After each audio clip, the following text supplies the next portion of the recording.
the items on our executive session agenda, and so it's really at the board's discretion whether we want to add an executive session to the end of today's agenda. John, are there any items that were particularly pressing time-wise, or? No, they can be pushed. The discussion items were basically two updates on acquisition items and another update on River District discussion points. So it's up to the board. We can do it this afternoon, or we can lay it off. It's whatever. Can we decide this afternoon when we see how quickly we get through the other items? I mean, if we get through timely, why not keep up? Would be my thinking. So a potential executive session at the end after our open discussion. Absolutely, and while it's not an addition, I would just note that the board did receive the packet for certification of mill levies that should be in front of you today. Obviously, subdivisions don't need to get those done until the 15th, so we couldn't have it prepared for you when the packets went out. And I'd also note that the original agenda did not have a continuation on the appeal of Taylor Creek Ventures LP site plan, and that's going to be continued to a date in the future when we get to it. At this point, I will open up for public comment. Anybody wishing to make public comment at this time may do so. Seeing none, I will close public comment and bring it back to the commissioners.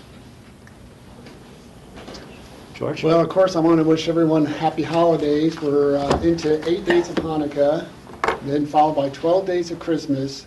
So 20 days to have an opportunity to feast. But the good news is the skiing is great, so I encourage everyone to get out on the hill, on the Nordic Trail, snowshoe.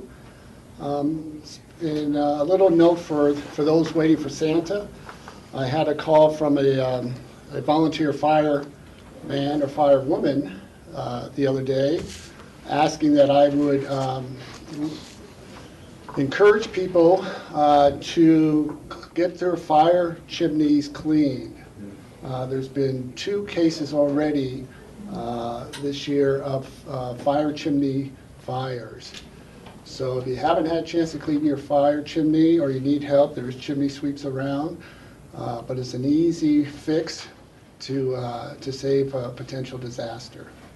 So again, happy holidays and a happy new year. Thank you. Other commissioner comments? Steve? I am saddened by the death of a friend of mine. Jim Dowling was a snowcat operator and also a summer trails worker for the ski company for a great number of years. And he died in a traffic accident the other day when he was driving to work. And he worked at the Snowmass ski area and was really a great guy. He taught me, he was one of my trainers in the days when I was learning to drive snowcat. So you might have noticed that in the newspaper. He lived down by Sunlight ski area and did that commute 4 days a week to get up here to work. So he will be missed around Snowmass Village and at the ski company. Thank you. Thank you, Steve, for saying that. I would just wish everyone a happy holidays as well, and thank all of our staff for their incredibly hard work throughout the entire year, and we look forward to a great 2015.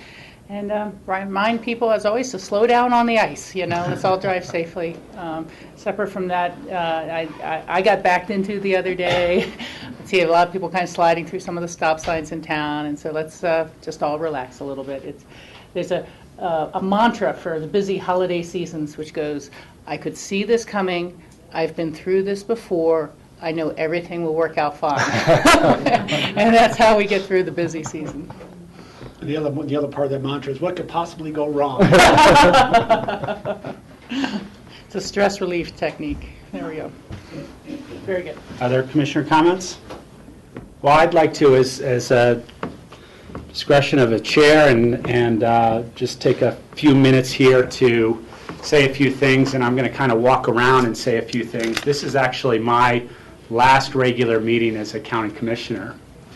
It's been an honor and a pleasure to serve Pickens County in this capacity, but mainly an honor and a pleasure because of the people at this table. So I really want to take a second here to thank and say a little bit about the people at this table. I'm going to come over and start with John Ely. When I came to the county, a lot of people said John Ely's the guy with all the intellectual knowledge. He's been here for a long time. His ability to look at things in so many different ways. You really need to sit down and talk to him. And I spent several sessions talking to him about various things throughout the first couple of years and at this table here. And his knowledge is unbelievably valuable to the county. So, John, it's been a pleasure working with you.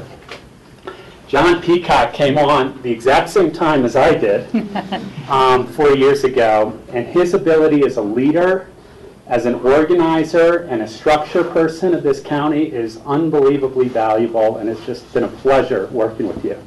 Thanks, John.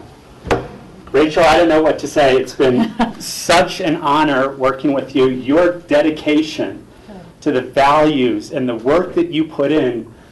You know, I often said when I was running the first time and the second time, you know, one of the challenges is I own a business, and there's some advantages to that, but it's hard to put in tremendous amount of hours. And I always used you as an example as someone who goes so far above and beyond in the time, dedication, and effort that you put in fighting for the things that are important here in Pickens County. Thank you. So I really appreciate working with you, Rachel, That means a over lot. those 4 years. George? Your passion for protecting and conserving what makes this county so rich and special has been wonderful, and it's really been an honor working alongside with you and being part of those values and systems with you. So thank you very much for all your time and dedication. Michael, when we started off, I thought we were going to butt heads. You were the one person on the board that I said, oh, this guy is going to be challenging. But the challenge that you brought to the discussion at this table was so unbelievably special. You've got an ability to look at things from so many different angles to really help the decision-making process here, and it's been an honor serving with you for the time that I've been on the board. Thank you. It's been an honor for me, too. Thank you. And Steve, the newest member of the board, you know, the history that you brought in the last 2 years has really been special and has really helped our decision-making process. The richness that you bring as being a longtime local, raised here, the ranching and farming history that you've brought, and the little nuances to all the decision-making that we've done. So it's been an honor and a pleasure serving with you. Thank you. Thank you. And to all the staff of Pickens County, I'd like to say it's been an honor working with everybody. We've got an amazing organization, and it's the people within this organization that make it that way. So thank you. Here's to you guys.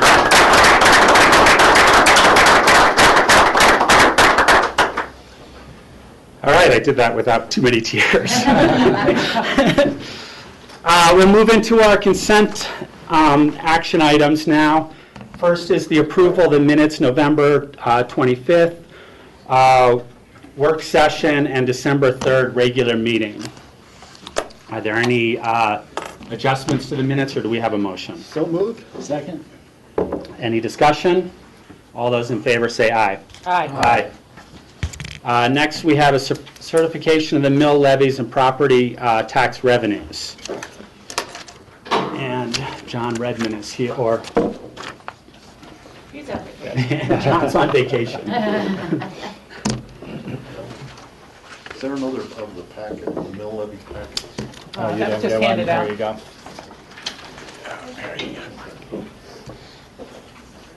Phoebe. Thank you. So, it's impossible for me to get this together for the board meeting agenda deadline because the certifications from the individual districts were not even due to me until Monday. So, attached is the certification of the mill levies, and overall, the mill levy, the property tax revenues for Pickens County as a whole went from $100,674,841 to $104,582,750. That's a $3.9 million increase, or 3.9%. most of it's up to each district to certify their mill levy and do the public hearings at their regular meetings. The reason this comes to the board is because the treasurer collects all property taxes for the county, for all districts within the county. And so it's a way to get the information to the state and for the treasurer to get the amounts that are supposed to be on the tax bills. So there were 3 districts that had elections that had increases, and they are outlined in your memo. It was the ambulance district, which had a voter authorization to go to .501 mils. However, the board decided that they would not take that full levy in this year and until a decision or a need was determined for future building needs. So there is a credit of $200,000, although that levy did increase to $784,000. Town of Basalt, last year there was an election to issue debt for the Roaring Fork Trailer Park, and that debt was issued in 2014, and so there is an increase to the Town of Basalt's mill levy for that debt. That increased about $98,000 over the Pickens County share of that debt. And then the last one is Snowmass Wildcat Fire Protection District. They, in 2012, to be effective in 2013, authorized a mill levy of $800,000 and 3 mills. They, in 2013 budget, took one of those mills and increased it. They did not increase it in 14, and in 15 they're increasing their mill levy by an additional 2 mills, which means they've taken up the 3 mills that was authorized in that election. And that increase is $987,000. So there were public hearings in each of those districts. That's what those boards decided to do. This is really just a consent agenda to bring it before you so that you know what the total impact of property taxes for Pickens County is. Are there any other questions? Questions? You want to look at the pie? Or any of the attachments? Rachel? I did have one question since we just got this morning. I know. I know, and thanks for all your hard work on that. I know what it takes to put this together at the last minute. I'm just wondering, the Woody Creek Mobile Home Park had created a special district. Did they go forward with that? They still have not done their vote, so it's not on here. Okay, that's what I was wondering, but they voted to go forward with the vote. So the HOA voted to pursue creation of the district, Okay. Which I believe was going to filing in court, right? That's the next phase. step, and I'm not sure if that has happened. My understanding was that it did happen, but the election date had not yet Been set. So there would be no mill levy reflected Okay, here. I was just wondering on that, and perhaps we could Yeah. just get an update on them in January, where the progress is. Thank you. Other questions? I make a motion to approve the interpretation of mill levies and property tax revenues. Second.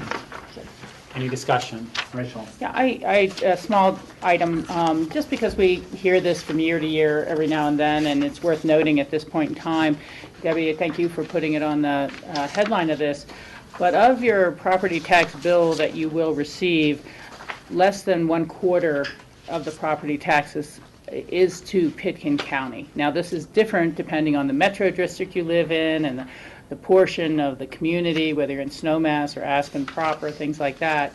But we are the collecting agent for all the other districts. And so occasionally we'll get people who will say, how come, my bill is this, but you only spend that on roads? And it's just worth noting how very small some of our revenue sources are for things such as roads. So just wanted to put that out there and be sure and look at the totality of the bill.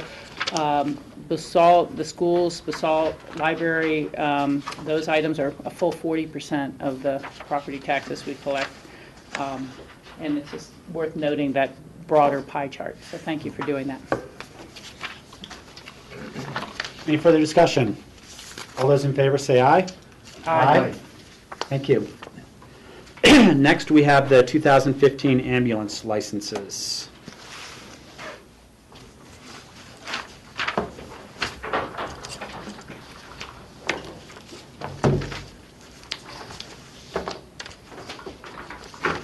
Phyllis Mattias, Assistant Manager. Gabe Muthing, Aspen Ambulance District Director. Welcome. Each year, ambulances are licensed. Right now, we have all are up for renewals. Gabe can explain the process that this goes through from the local Emergency Medical Trauma Advisory Council. So the local Emergency Medical Trauma Advisory Council, otherwise known as MTAC, is our local EMS liaison group. That group is comprised of any agency in the county that provides EMS services. That also includes transport. Part of the role of the MTAC is to certify and license or do the inspections for licensure of all ambulances that do transport within Pitkin County. So the three agencies that you are hopefully going to approve for licensing today are BOCC Fire Department, which has 4 transport ambulances, Snowmass Fire Department, which has 3 transport ambulances, and Aspen Ambulance District, which also has 4 ambulances. Those ambulances go through a rigorous process of making sure that they have all the appropriate equipment, making sure all that equipment is in good order. They also certify that the ambulance itself is in good mechanical condition and worthy of the task that it's due. Those have all been inspected this year. They are inspected by members of the MTAC and a cross member from the department that they're inspecting. And those were all inspected over the past couple of weeks and all passed with flying colors. They all did very well.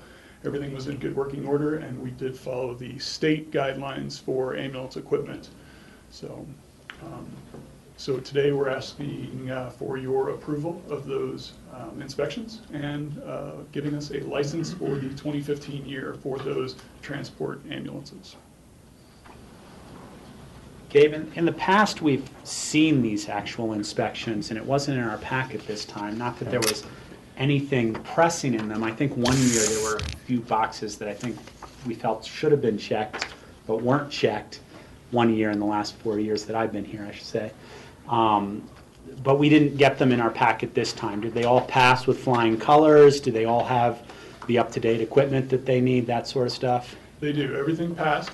It was actually the same inspection sheets that you saw last year that we followed, and those have all been checked and certified by our different agencies and by the MTAC. Those pieces of documentation will stay with the department along with the signature of the inspector who inspected the ambulances.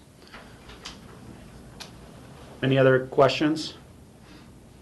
Move to approve the ambulance licenses. Second. We have a first and a second. Any discussion?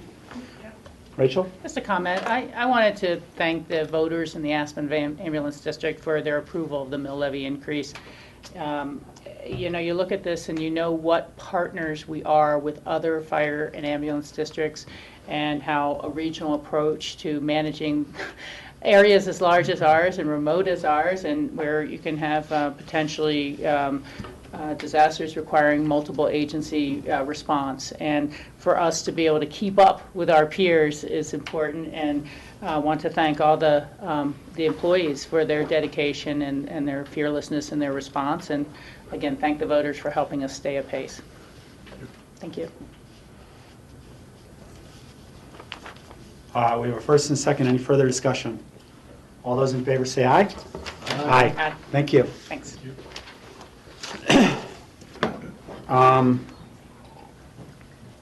Next, we have we're going into our consent action, first reading set for public hearing on January 14th. Resolution authorizing Pitkin County to enter into an IGA with Eagle County for snow removal. in the Frying Pan Valley.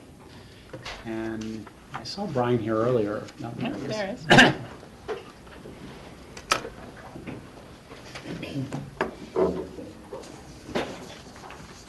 I'm Brian Pettit, I'm the Public Works Director. I'm here with Mike McAndrews, who's the Road and Bridge Superintendent for the town. This is not a new agreement. This has been in place for, I think, about 17 years, where we plowed Eagle County's portion of Eagle County for the Frying Pan Road and the Eagle Thomasville Road, and we get reimbursed for that effort, and it's based on our labor and equipment time and what it costs to provide that service. It helps Eagle County out because they don't have to hire another employee, nor do they have to buy more equipment to provide that service. And we're going over that road anyway, because that first 19 miles of the Frying Pan Road's in Eagle County, and prior to this agreement, we would drive that with the plow in the air in order to drop the plow at the Pickton County line. So by having this agreement in place, it helps both counties, both financially and operationally. So it's a renewal, it's been in place a long time. I think it's still working well. Yes, it is, very well. And we'd like to continue that agreement. Steve? I have a question about the Eagle Thomasville Road, because that's mentioned as part of road that is partly plowed and maintained by Pickton County. And I was just curious, Mike, how far up that road do we actually plow snow in the winter? Approximately a mile and a half from Frying Pan Road up past the bridge and up towards the fish hatchery. Does it go clear like to the fish hatchery driveway, or? A little bit beyond, yes. Uh-huh. Yes. So, yeah, we were looking at the map this morning, and so part of that's Pitkin, and then it goes into Eagle County. Yeah, Now, that's correct. my question or concern has to do with, I've driven that road when it's wet during after a rainstorm, and it's just as slick as grease all the way up there.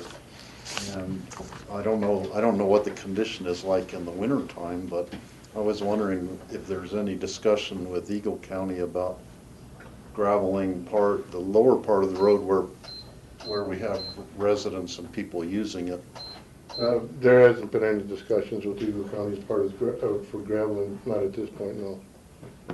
And I know they have a sign at the bottom warning about Yeah.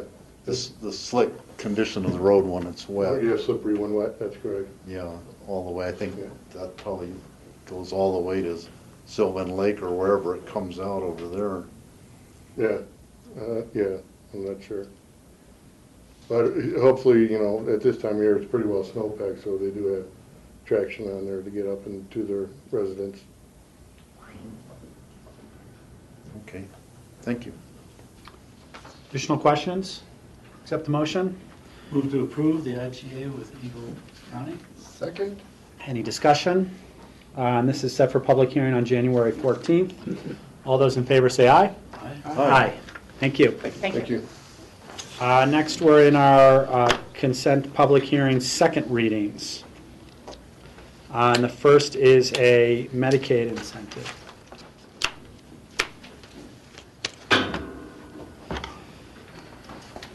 Hello, Hello. I'm Nan Sundin. I'm the Health and Human Services Director, and before I start, I just want to introduce Gary Bender, who's a second-year MSW student who's doing an internship with me through August, and I'm really excited to have her here. You guys probably know the DU program is in Glenwood Springs, and we've been working hard to get more MSWs here in the Roaring Fork Valley, so I'm excited to have Gary working. Dan, for the public, what's the acronym? Masters in Social Work. Yeah. So this is a second reading and public hearing on an intergovernmental agreement with healthcare policy and finance, better known as Medicaid, in the state of Colorado. And HCPF, HCPF, Healthcare Policy and Financing, has decided to join with the Colorado Department of Human Services, who also is working to incentivize counties to meet certain measures, and they incentivize us with dollars. So HCPF's incentives are based on timeliness of how we process applications for Medicaid and then redeterminations for Medicaid, and as well as whether or not we collaborate with certain partners around how Medicaid is offered in Pickens County, whether it's accessible and what kind of services Medicaid recipients are getting. I'm particularly excited about this incentive because it will require us to meet with the Regional Care Collaborative Organization, which is Rocky Mountain Health Plans for the whole West Slope. And while I've been in meetings with them, I am, and as you guys are, concerned about the lack of Medicaid providers in Pickens County. And that's a discussion that we're going to start with the RICO on January 22nd. And then Medicaid is requiring us to have a process with jails around making sure that people have Medicaid if they qualify before they leave jails, before they're discharged from jails. We've already met with Don Bird as well as his nurse, and we have a plan in place already for that. So maybe we'll get some, $2 for that. And then the last incentive is application backlog, so that if we have applications that are backlogged, so that we won't, and we don't. So that's an easy incentive for us. Very quickly, there's not a lot of money in this incentive plan for Pickens County because we have a small allocation. We likely will get the county portion, which will be almost $3,600. And then if the statewide meets all of their incentives, we get another $36,000. Not really likely. So I think more than the monetary value of this intergovernmental agreement is the intention for partnership and serving our constituents better, faster, and with easier access for Medicaid. Questions? Steve? Nan, there's listed as that this contract terminates on June 30th of 2015. Could you explain why it's only for I believe half that of a year? Medicaid HICPUF got some dollars that they wanted to incentivize, so this is due by December 29th, and it will be in the fiscal year of 2015, and we may have to do another agreement after that if it continues. Okay. Yeah. And second question, given the great increase in Medicaid recipients, have you had any problem with just staffing problems dealing with the increase here in our county?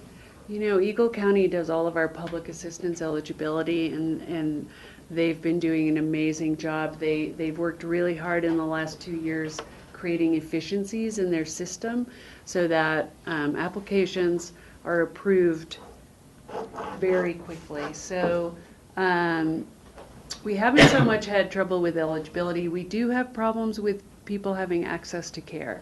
And I get calls weekly from people saying, where am I supposed to go to the doctor? We're really lucky that we have Mountain Family Health Centers in Basalt. They serve Medicaid, but we don't have providers in Pickens generally, at all. And so they have to go to Glenwood or to Grand Junction or to Denver for care if they need specialty care in particular.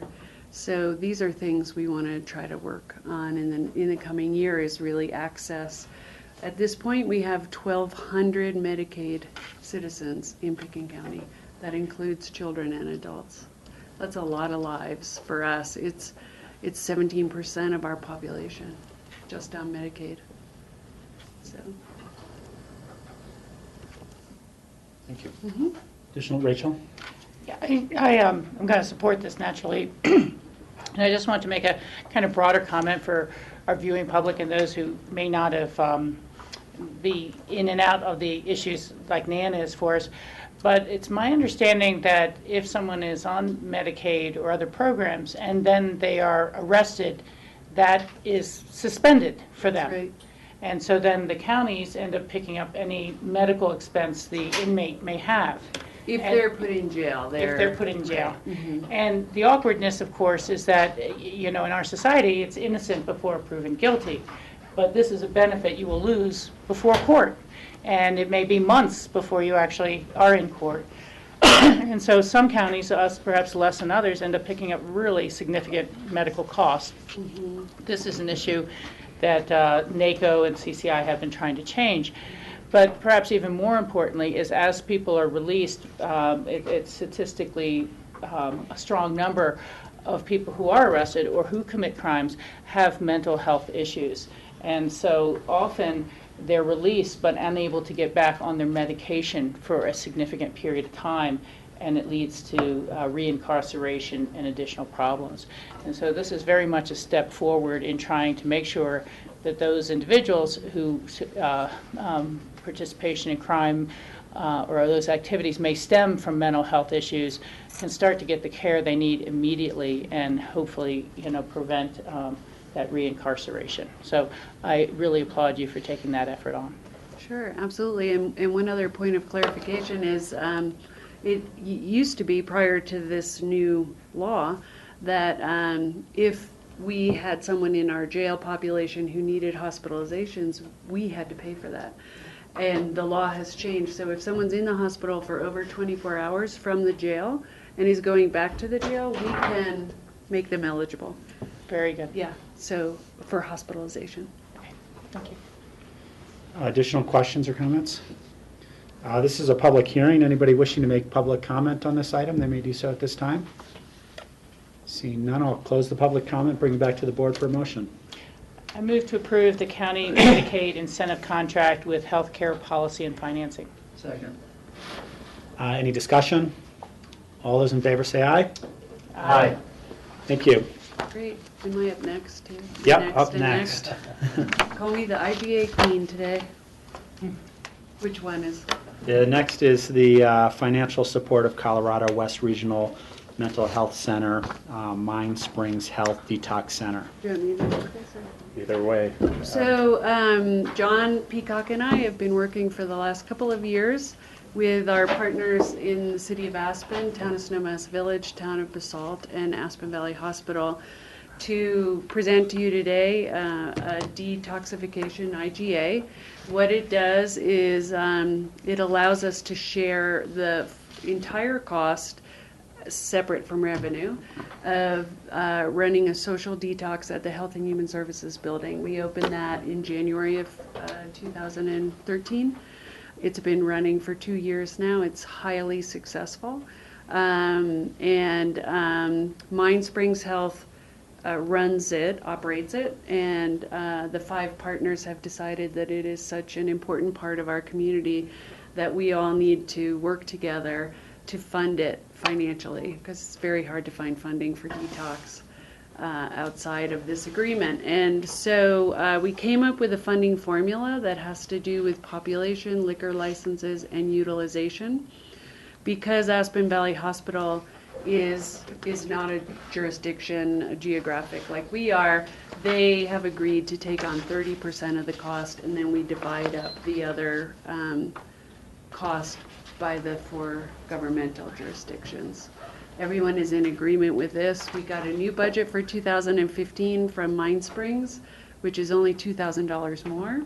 And every year in October, these 5 entities will get together, review the budget, look at the formula, consider whether or not the formula still works, and continue to, and then make an agreement for the next budget year.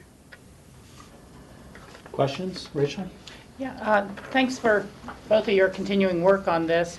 I recall as we were first setting up the detox facility at the Health and Human Service building, we had meetings with the neighbors who were concerned about potential impacts there.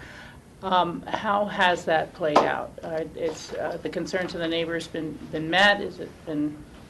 Have we communicated with the HOA or anything like that since then? It's a great question. Part of the contract with Mine Springs is that they communicate with the neighbors, and they have not had any complaints.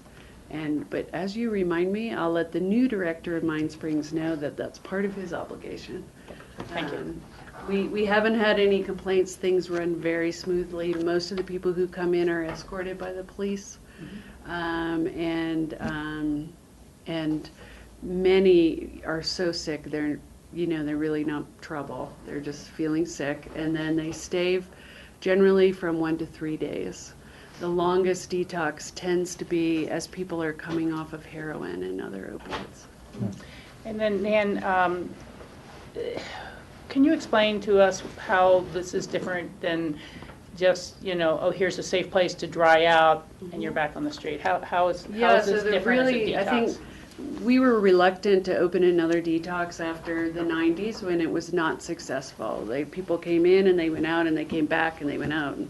So the difference here is that Mind Springs runs a detox and they also run the outpatient case management of these clients. So they're actually, every client has a warm handoff, a physical introduction to a case manager, and they're followed up on, and they're linked to resources. Some go into treatment inpatient, some go into the intensive outpatient program, some go to counseling.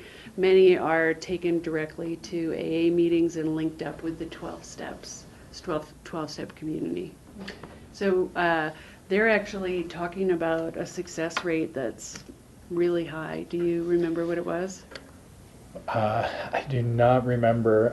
I know, the success rates with the handoffs and such in these situations, the percentages are low, but compared to other organizations, it's high. And it's like 30%. Something is 30% are going into linking treatment. To services. Mm-hmm. And I think the average in the system was somewhere in the single digits. 8 to 10. So we're having a lot of success, at least moving people to treatment, and we'll hope to have some broader outcome measures the longer this goes on. And the success of our detox is gaining momentum around the western slope, and Chaffee County has asked if they can do a site visit, and Garfield County is using our model in their discussions about developing a local detox. So we're proud of it. Yeah. Well, thanks for all your hard work on that. Sorry we need it, but it's an important function. Steve? Just a comment. I remember when the detox facility closed in Glenwood and ours closed up here, and it was like really a crisis situation. Right. And I think, at least in terms of our end of the valley, we have a better situation now than we did before. Yeah. And it's really, providing a good service to the community here. So we took lemons and made lemonade out of it in this We did. case. So thanks for both of you for all the work on that. Thank you. Okay. Would you take a motion? I will, and then I'll do the public hearing after that. Oh, okay. I would make a motion to approve the resolution to approve the IGA for financial support of Colorado West Regional Mental Health doing business as Mind Springs Health Detox Center operated in Pickens County. This is a public hearing. Anybody wishing to speak on this item may do so at this time. Seeing none, I'll close the public hearing, bring it back to the board. Any further discussion? All those in favor say aye. Aye. Aye. Thank you. Thank you very much. And the next one, provision for of public and environmental health services. So I've asked Liz Stark to come up. She is the Director of Community Health Services and your Public Health Director for the Board of Health. So Liz and I are very excited to be here today for the second reading and public hearing of the merger of the city and the county boards of health. In 2008, the state passed the Public Health Act, which required formalization of structure and intention for counties around the issue of public health. It further defined what was required of counties. It also allowed municipalities to create their own board of health if they so desired, and Aspen chose that option. So while Pickens County established its Board of Health, its public health director, its public health agency, and moved forward, the city did the same thing. primarily, as I understand it, as an intention to maintain the integrity of many of their environmental passions. Over the years, what we found is that it's a redundant system and it's confusing, and the City of Aspen has come to that same conclusion. And so we have the opportunity today to merge the boards of health. The city will dismantle theirs and eliminate the position over there of their public health director, their board of health, and their public health agency, in favor of having one board of health, which would be the Pickens County Board of County Commissioners, plus a representative from the town of Snowmass Village and City of Aspen. And the city is looking at passing this intergovernmental agreement at their first meeting, I think in January. They haven't done it already. No, January 12th. January 12th. Do you want to add anything? Just want to add that we're looking forward to this combination of representatives on the Board of Health. So as it will better represent the constituents that the public health entities here serve. You know, we have the City of Aspen Environmental Health and Pickens County Environmental Health and Community Health Services contracting to provide those public health services, and we currently collaborate quite a bit, and we'll continue that collaboration, and this new forum of a Board of Health will pull all of us together on a regular basis, and so I think it will really serve to improve the knowledge of the Board of Health and just the public health needs of the community. George? So Liz will still meet on a quarterly basis as we have in the past, and so the next quarterly, I haven't seen that on the futures agenda. I've been out, and so I had on my list of things to do to call Susan, and we will schedule. Generally, we tend to meet in late January, early February, and our goal would be that once this is passed, that we will bring back to you names and a resolution to expand the Board of Health.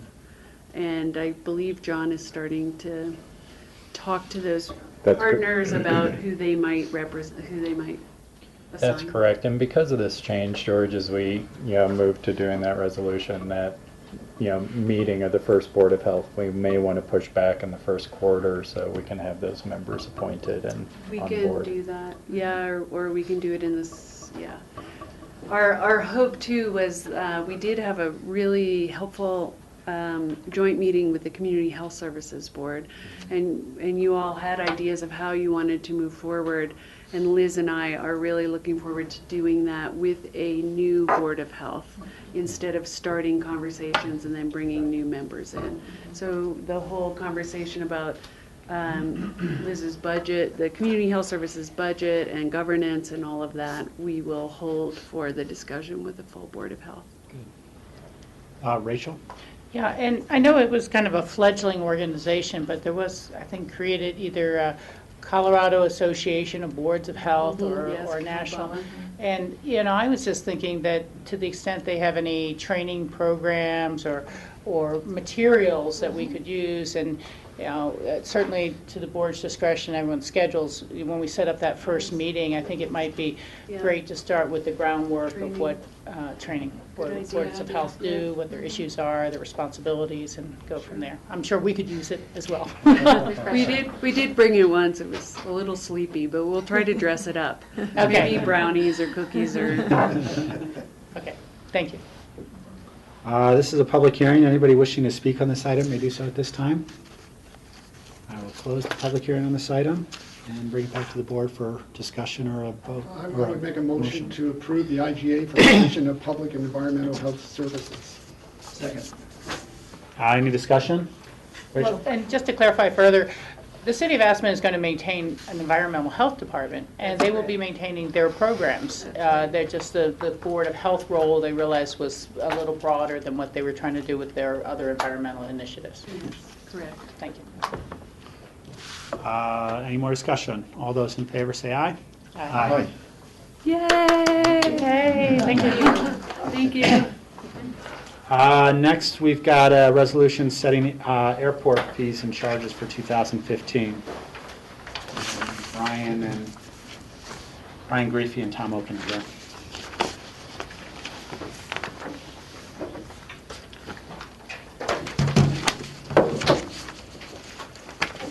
Good afternoon, I'm Tom Oken, County Treasurer. Brian Griffey, Assistant Aviation Director for Administration. I could take a minute when we start just to express my appreciation and thanks for Rob for the 3 years I've been here and working with you. Thank you. Asked good, challenging, at times difficult questions. That's true of the whole board, but really appreciated your perspective. Thank you. Forced me to be It's been a prepared. pleasure. Thank you. So we're here today to talk about the resolution setting initial fees and charges for 2015. This is a process that we do annually as part of the budgeting process, and through that process we are proposing 2 increases. The first is landing fees, proposing a 4% increase to those, and that is essentially to keep up with the cost of operating the airfield. That is the cost center that goes into, or what's funded by landing fees. As we ran the numbers, as Tom ran the numbers, a 16% increase was justified. We thought that was more than what we could pass on to our customers, the airlines, and general aviation pilots. So 4% did seem more reasonable. The second increase is terminal rent, and that's a 2% increase, really just to keep up with the cost of doing business. Any questions? Steve? I have 3 different questions. The first page for the locally based general aviation, there are no charges for landing fees. And I was kind of surprised by that, but also kind of pleased that the people with the little single engine planes can continue landing. But could you explain why they don't have a fee and what's your reasoning behind that? Yeah, thank you for pointing that out. They're generally leasing spot from the airport, so they're leasing a tie-down spot, could be leasing a patio shelter. They're already paying fees, and our business model is those fees cover their costs. It's been a long-standing policy of the airport, the county, not to really nickel and dime pilots. It's a one-time fee, it covers their costs, and it's been working out pretty well. Okay. That's what I thought, maybe they were paying for their parking, and so that they are doing that. I noticed that our airport has higher fees, this is on page 2, higher fees and higher terminal rent rates and everything than any of the other airports that you might consider our competitors here. And you don't have anything about what their expenses are for operating those airports, and I presume a lot of that is because our expenses are greater, but how do you actually go about calculating what our fees will be? Yeah, that's good insight. How our fees are calculated is we look at the cost center, and this is the airfield, what it costs to operate it, divide that up by the expected pounds of landed weight at the airport. That's based on history and predictions, what the airline schedules are. And then we come up with a number. In this case, it's 16% higher than what we were looking at. We're proposing a 4%. But to your first point is we are higher, and specifically talking to the landing fees, than the comparable airports. If you look at those, probably the most striking reason for that is our largest aircraft that we land commercially is the CRJ-700, which is about 76,000 pounds, if I'm not mistaken. The majority of the other airports that are listed here can land 737s, 757s, which could be up to 170,000 pounds. So when we land one plane, it is about $332. And what are we, 20% higher or so? That larger plane that's twice as heavy, they're actually getting more revenue just because of the cost of landing that aircraft. So that, the next logical step to that is, so what is the cost or yield that the airlines receive based on those airports. And specifically Aspen, this is a report that came from Mead and Hunt, I believe, looking at the Northwest Regional Airports, looks at yields for the airlines. Aspen's yield is 24.1 cents, that's per seat mile. Comparable, say, Eagle is 19.8, Durango 23.2, Jackson Hole 20. So Aspen's actually yielding more revenue from their charges just because of this. So essentially why I say that is the business and model works. Rachel pointed out yesterday that we don't have airline subsidies, and it all works pretty well, actually. Okay. There's also another way to compare airport charges that we've looked at in the past, but we didn't get the information this year, and that is cost per enplaned passenger to the airlines. And so what that is you take the total rent and landing fees that the commercial airlines pay and divide that by the number of passengers that enplane here. And we last looked at that in 2012, and for comparison here, we're actually lower than most. Our cost per enplaned passenger to the airlines was $13.20. Eagle, $18.21. So they're, the airline's actually paying more per passenger there.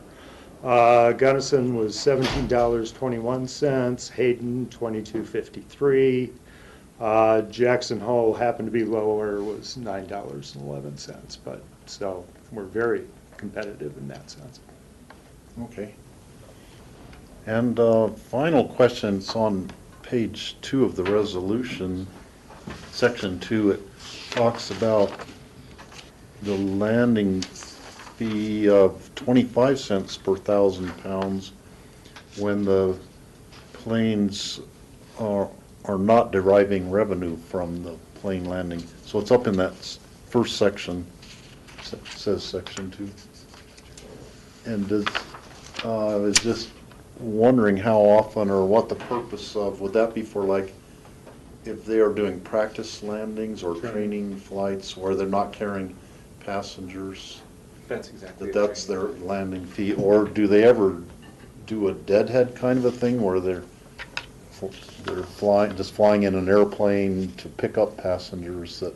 All of the above, yeah. That happens so too. if there's a disabled aircraft and they need to fly in another one to get passengers out, that'll happen. So that landing fee is charged at the reduced So they do, rate. it's like a nominal landing fee that they're not making any money off the flight, but Exactly. they have to be landing there. Correct. Okay. Thank you. Additional questions? This is a public hearing. Anybody wishing to speak to this item may do so at this time. Seeing none, I'll close the public hearing and bring it back to the board. I would make a motion to approve the resolution setting initial airport fees and charges for 2015. Second. Any discussion? All those in favor say aye. Aye. Thank you, guys. Thank you. We've got one land use action item and then a program update in that section as well. Let's take a 10-minute break and come back while the applicants come up. A few applicants outside.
Thanks.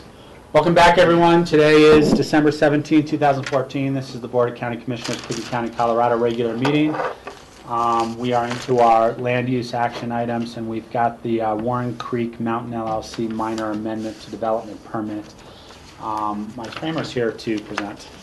Yeah, thank you.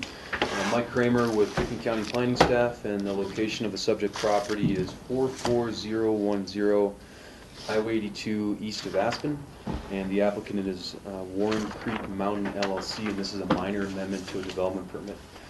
And typically this is scheduled for a staff level review, but we have kicked it up to the Board of County Commissioners under our code section in Chapter 2, so you have the authority to decide on this case. And the reason we're here is that the property is under a notice of violation, an NOV, for having dogs on the property. And there is a Board of County Commissioner resolution that was adopted in 2004 that actually prohibited dogs on this property. And the owner of the property had dogs on the property, they were witnessed on the property, were given a notice of violation by the code enforcement officer. And there's two ways to remediate a notice of violation. One is you can come into compliance with the reason for the notice of violation. So in this case, they could have removed the dogs and been in compliance, and the notice of violation would have been rescinded. Or the applicant has the option to try and change the condition which brought about the violation. So they've chosen that, and they have requested what's called a minor amendment to change that board resolution that prohibits dogs. And Rob, I was thinking I'd just give a little bit of background on this because it might help the board understand where the prohibition came and where we're at today. So the property is identified on page 2 of the staff memo. We've highlighted it in orange. It's adjacent to the James H. Smith open space, and then that's then adjacent to the North Star Preserve. And Jonathan here has got a map up. You can kind of see what this property is too on the screen behind you. And in 2004, there was a special review approval that granted an indoor research facility. And that indoor research facility was adopted and gave special review approval by the Board of County Commissioners. And in that resolution included a prohibition on dogs. And that condition has been carried forward with all the subsequent land use decisions. In 2006, a new owner bought the property. The indoor research facility never got built, and that approval went away. And the new owner got approval for a single-family residence of 5,750 square feet. And then a couple of years later, in 2008, a special review was approved for TDR to be landed on that site, and was granted approval to go up to 8,250 square feet of residence. And in both of those approvals, the condition for a dog prohibition was carried forward. In 2010, the property owner at that time applied for a minor amendment to a development permit to do exactly what we're doing here today, to change that resolution to eliminate the dog prohibition. And in 2010 they applied. It was an administrative review, and staff denied it, denied the request, and there was no appeal or anything. The board didn't see it at that time, and that condition has been in effect to date. And that's a little bit of the background on it. Like I said before, the applicant is requesting to amend that condition, and they've cited a number of different code sections in the land use code. Staff has also done the same. And just to give a quick overview, I'm not going to go through every code section and cite them, but the applicant's arguing that the current, today, 2014 land use code does not support a prohibition of dogs. And one of the reasons is that the parcel is just physically not close enough to elk production and calving areas, which would necessitate a prohibition in the land use code. And they're technically correct on that point. But what staff has done is we've cited a number of other land use code sections that do support the prohibition, and if the board wanted to, they could make a finding based on those code sections.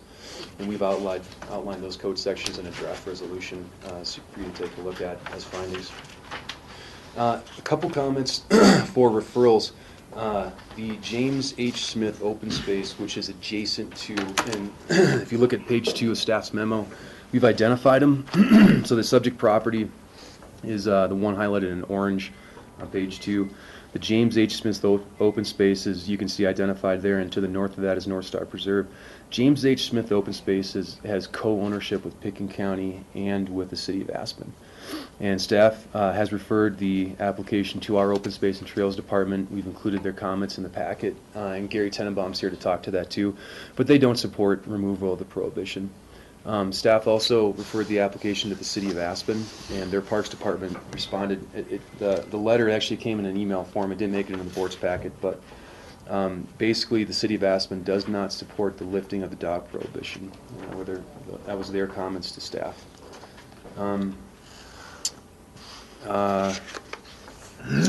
The Colorado Parks and Wildlife was referred on the application too.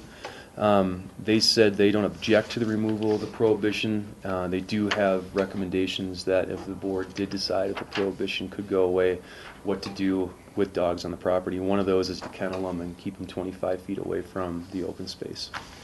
So those are all attached to your package there too. And that's about what I have. And staff is recommending to deny the request, and we've attached a denial resolution to your staff memo. Questions of staff? Michael? Mike, you mentioned this began with a notice of violation. What's the narrative behind that notice of violation? Sure. I have the notice of violation here. I could read it to you verbatim if you want, but the basic tenets of it was that there is a prohibition of dogs on the property like we're talking about, and it was witnessed that dogs were on the property. And the code enforcement officer saw that and issued the property owner a notice of violation.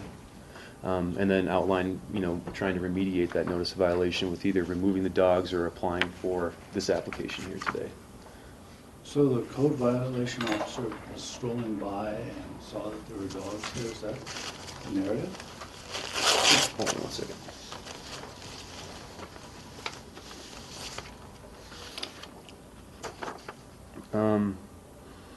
So this was a May 22nd, 2014 letter from the code enforcement officer.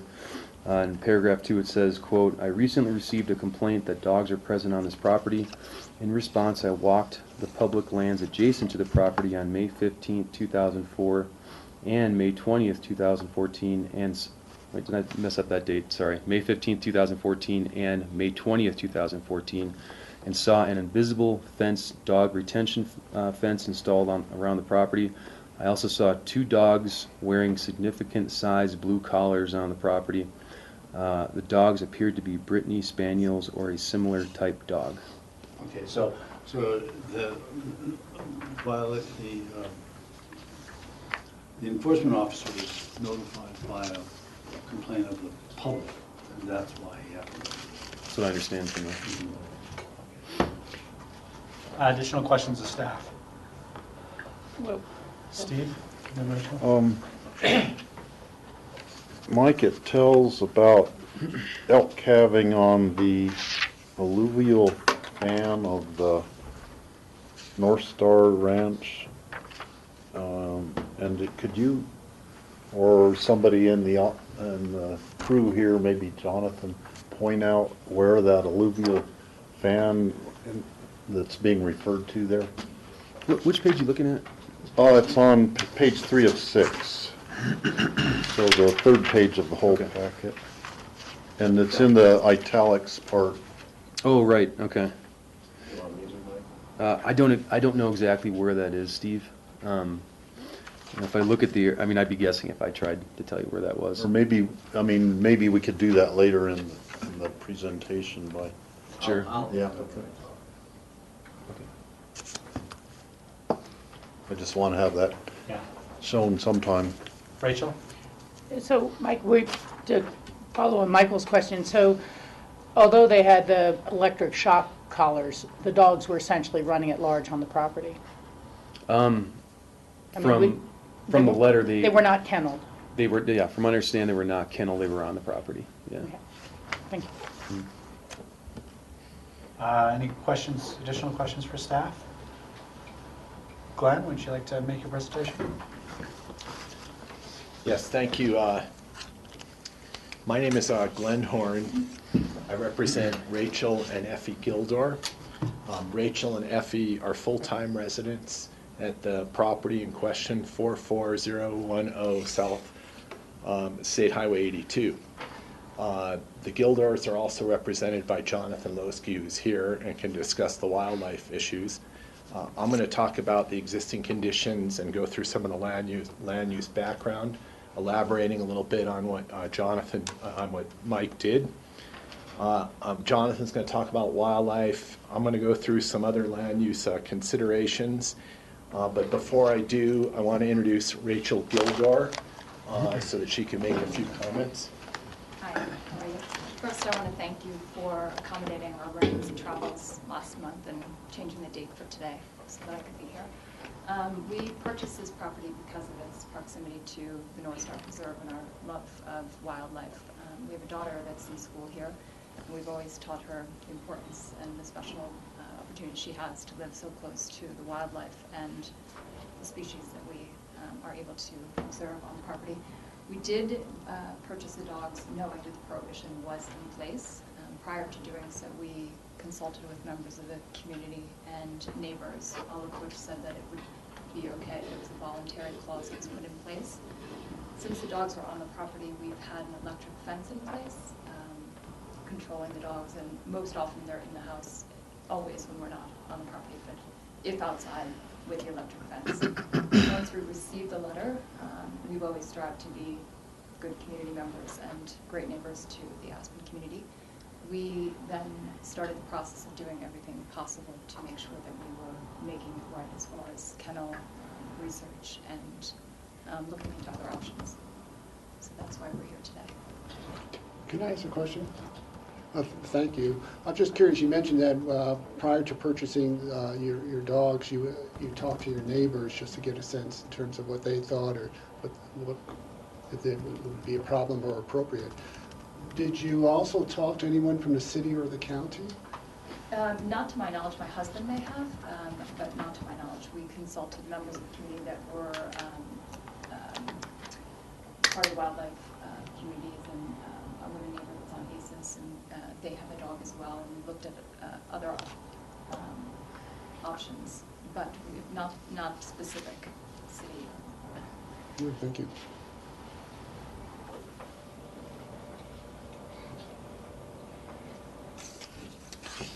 Okay, I'll move on with my presentation. The Gildor house is located on a 2.5 acre site. The house on the property contains approximately 8,250 square feet. The property is bordered by North Star on two sides, single-family development on the Up Valley side, Highway 82 and the East Aspen Trail on the other side. So if you look at it, there's the property right there, and it's the first property on the right as you're heading up the pass after North Star and the James E. Smith open space piece. So there you see a cluster of houses right around here. This is the first one. This property right here used to be owned by Peter Guy. Ryan Smalls lives on that property now. So it kind of gives you some orientation. This was Bob Lewis's former house on this property. Bob Lewis owned and lived there for many years. His house was the base of operations for the Environmental Research Group, Independence Pass Foundation, the Aspen Summer Biology Institute, the Aspen Biology Film Studio, Braille Trail, and the Wildwood School. In 2003, Bob approached me to develop a plan for the Aspen Field Biology Lab to be developed on this site. The facility was going to be affiliated with the Rocky Mountain Biological Laboratory in Gothic. Bob's idea was the Aspen Field Biology Lab would study the East Elk Mountains, and the lab in Gothic would study the West Elk Mountains. The concept was the lab would accommodate visiting professors who would stay on the site in comfortable accommodations for short visits. There was going to be a seminar room, dining room, and bedrooms.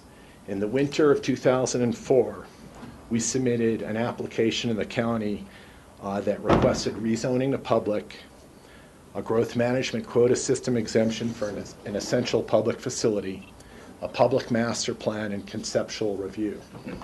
So there was significant opposition to this plan from the neighbors, the caucus, and the Pitkin County Open Space and Trails Department. The opponents said that Bob would be running a small hotel or bed and breakfast for scientists, and the use would be incompatible with the surrounding areas. Based upon these comments and the significant opposition, the application was amended. The board then amended the code to make indoor research facilities a special review use in the AR10 zone. The board granted a growth management exemption to the use as an essential community facility. The board approved by special review the short-term accommodation use of the property for visiting professors as proposed by Lewis.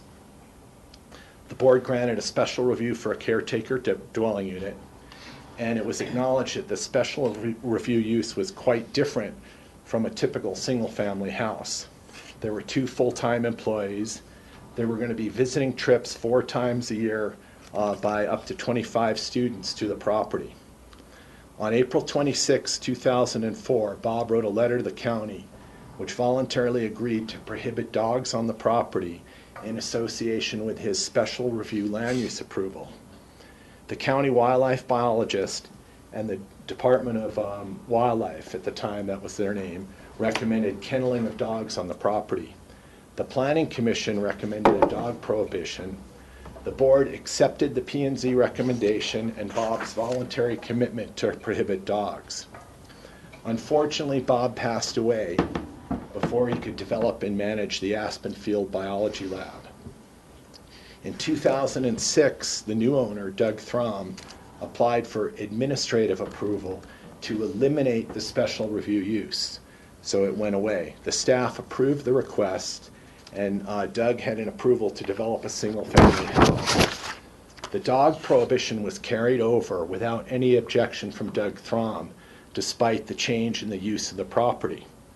In 2007, Doug applied for the hearing officer approval for a TDR so that they could increase the size of the house to 8,250. The hearing officer approved the floor area, and the dog prohibition was again carried over by the hearing officer. In 2010, Doug Throm submitted a request for administrative approval to remove the dog prohibition. Doug Throm requested a staff level of review to replace the dog prohibition with an invisible fence, not a kennel. Invisible fences have shown to be not a reliable way to control dogs all the time.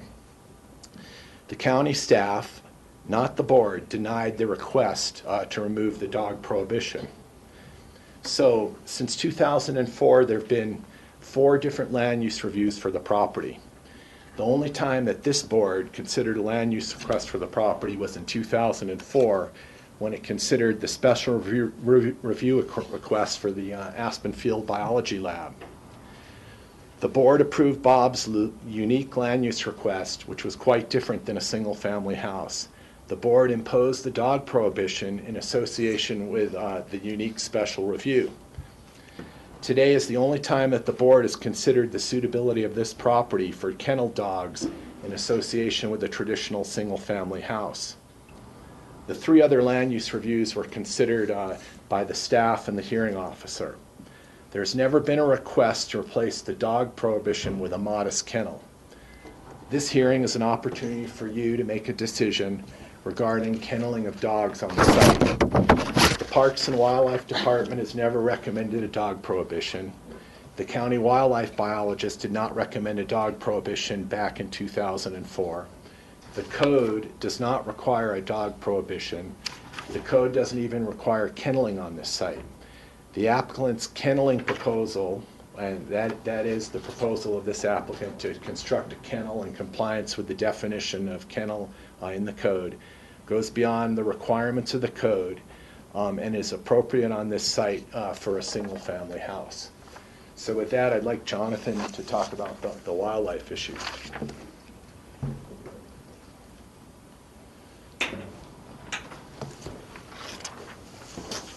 So first I'd like to orient you a little bit, and Glenn and Mike have done that to some extent. But notably, this is Highway 82, right through here. This is Smuggler Mountain, the west-facing slopes of Smuggler Mountain, and these are the east-facing slopes of Richmond Ridge. To start off answering the question about calving habitat or production areas. This up here, and it's probably about that big, is the active field verified production area for elk on Richmond Ridge that is most proximate to the property. In terms of the alluvial fans, each of these areas of lighter green, where it's dominated by aspen, and over here too, those are alluvial fans that are dominated by aspen. And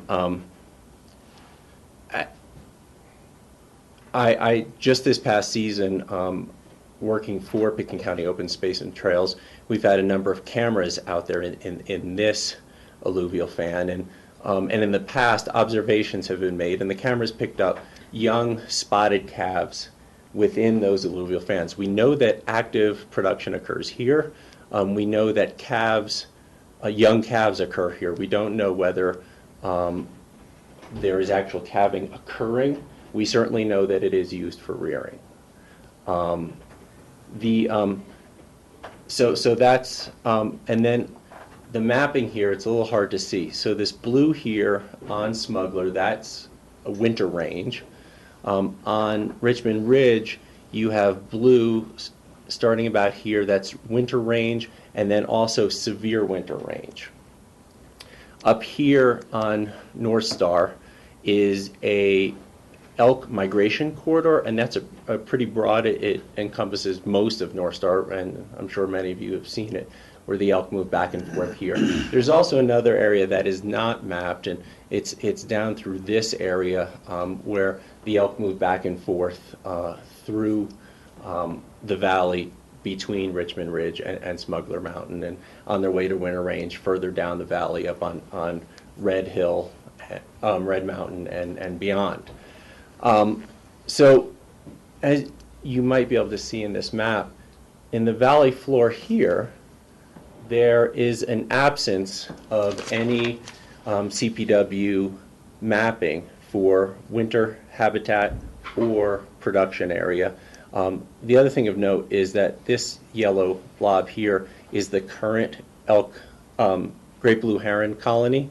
It used to be over here, and then they moved there on the site where Joyce Smith's barn used to be, and that's an active heronry, and that's most of the literature recommends a 200-meter buffer between an active heronry and production or centers of human activity, and this is far more than 200 meters away. And I've probably spent more time on the greater North Star Preserve, that's a combination of North Star and James H. Smith, than any other property in Pickens County. And this area here on James H. Smith is definitely an ecologically sensitive area where there is a lot of wildlife use. We identified at least 11 different bears using this area in here. Elk are on the property 12 months a year. Deer are on the property throughout the non-winter months. But once snow starts to accumulate, these flat areas, the elk no longer use them. They will be pushed off, and eventually, although some will winter as long as they can in some of the oak shrub up here, they do move on to Smuggler and further down valley. There is no area through here that is identified as elk winter range. Let me zoom into the next one. So this is a close-up view of the property. Oh, there's one more thing I want to show you. The other thing I wanted to show you is along here you can see a white band paralleling Highway 82, and that's the East Aspen Trail. And it's important to note that although Smuggler and Smith Open Space, North Star and Smith Open Space do not allow dogs on the property, the East Aspen Trail does allow leash dogs on that property, and they are commonly on the East Aspen Trail. Many people each day walk their dogs on the East Aspen Trail, and that parallels the entire length of North Star. As Glenn mentioned, this property is where Ryan and Onda Smalls live, which is the former Peter Guy property. they also have a dog on that property. And it's important to note that the preserve subdivision on the north end of North Star, also some of those houses have dogs adjacent to North Star. I zoomed in here because I wanted to show you on the north side of the property, where the property borders North Star, there's dense narrowleaf cottonwoods through here, and then willows and alders through here, and then again some cottonwoods, willows, and alders through there, which provide a pretty good, nearly solid screen between the property and the North Star Preserve, which is something that the board and staff often recommend to help minimize the effects of human activity on wildlife. Jonathan, just to be clear here, the North Star Preserve is actually only on the north part of this larger, the next parcel. This is the James Smith open space, not necessarily the North Star Preserve. Yeah. This so this is James H. Smith open space. Okay. This is North Star Preserve. So this doesn't border the North Star Preserve. It's open space is in the process of doing a new management plan for this property, and they've been managing this as one property, and in the future it's going to be known as North Star Nature Preserve, the entire thing. The two parts, the two sections are going to be joint in one management. The only this property was acquired much later than North Star, I believe, and Gary Tenenbaum's here. He can correct me if I'm wrong, but I believe it was around 2002. I think it was the spring of 2001. 2001 was acquired from Joy Smith. And otherwise, before that. So, and speaking of that, there was a barn here that Joy had, and she used to throw wild parties there a few times a year. So that's a good point that Rob makes, that although this has been the North Star Nature Preserve for, since the late 70s, this was a privately held property with active agricultural management. Joy used to burn these hayfields every year until 2001. Mike, can you get back to the other one? I'm sorry, can you stay on that? A quick question. Where the barn was that you say now is sort of a rookery? So you said that the barn was removed from there. So how far is that from the applicant's house? From the house, it's probably approximately 500 yards. And then when you go to that The scale's next... right here, I can't really see it. Okay, and when you go to that next picture, of course, the following picture when you show the foliage, that's, of course, summer, everything's full in bloom, but you only show a winter shot when you'd have, it would probably look much more open with all the leaves down on the cottonwoods and the elders. Absolutely. But during the winter, as I said before, you do get, an occasional elk out there in the winter, but as you well know, there's cross-country ski tracks through there and everything else. There's actually, there's people going through there. So there's very rarely elk through there during the winter time. It's really during the summer that would be at issue. Can you show on this map or a different map where the cross-country trails are set? I don't have that. No. Will Gary be able to have that at some point? Does the cross-country ski track continue on to Smith? No. No. Okay. No, it's only on North Star. It's only on North Star. Oh, okay. So, so that's about it. And so, as I said, there's screening on this side. There's screening on this side, and so if there was a kennel with there's a dog-proof enclosure on that property that was buffered from the edge of North Star. And to be consistent with, I wrote my comments as the Pickens County biologist back in 2004. Parks and Wildlife has been consistent recommending kennels. There is no, under the land use code, in the wildlife section, there's no reason to have a dog prohibition. George? Can you go back to the other screen, Jonathan, the one previously? And maybe I may need you or Gary to help me. So, in the alluvial fan up by the North Star, you pointed out up in that area. Yeah. Gary or Jonathan, how far does the set tracks extend, the Nordic tracks? going into that area. They're all They're- on the other side. They're on this side of the river, and up here is the paraglider landing zone.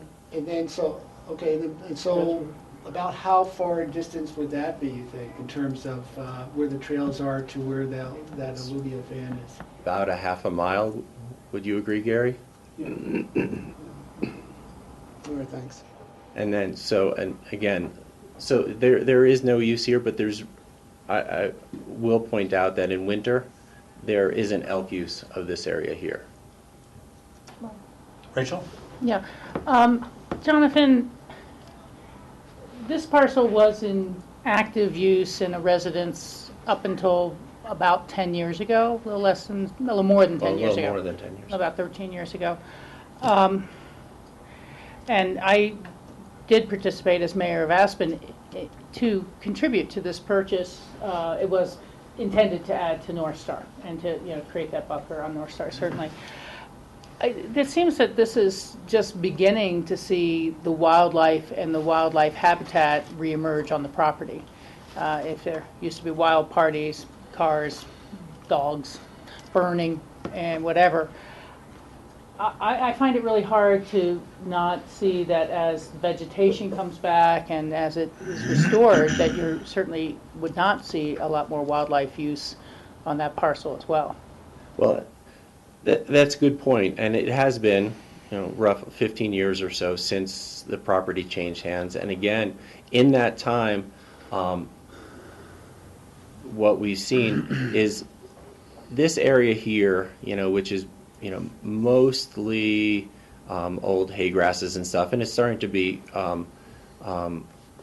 recolonized by natives. And down through here, there's a ditch right here, and this area here, which open space is established as a buffer area for the heronry when they're there, is more in a native vegetation, and there is a lot of songbird use, small mammals, stuff like that. And this area here in particular, again, going up the hillside through where you have cottonwoods and aspens and all these willow cars down here, or willow wetlands, is definitely valuable wildlife habitat. But to go back to this, and again, I'm being consistent with what I said back as the county biologist.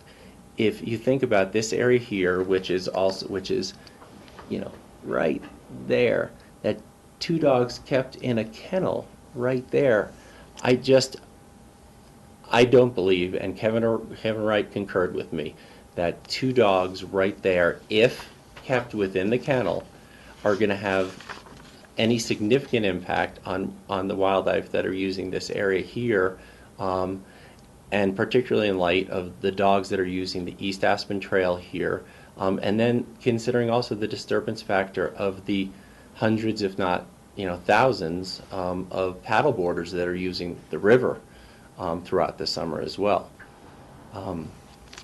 Yeah, I'm being as honest as I can. I mean, just that's a tiny, tiny little area far removed from the important wildlife habitat. I just don't, and it's important to point out that as Michael was asking about the initial report, it wasn't reported in, and Carrington didn't go out there because these dogs were running amok on Smith open space. They were contained within the 2.5 acre property. These are responsible dog owners. And if you could flip to the house slide as well. Where would the proposed location for the kennel be? Well, that Glenn would have to address. Well, it's by code, it has to be within 50 feet of the house. So, Rachel, I imagine it would be in the backyard here? We've researched it, putting it adjacent to the home, so as close as the home as possible within the dimensions that would be approved. So it'd be in this area here somewhere.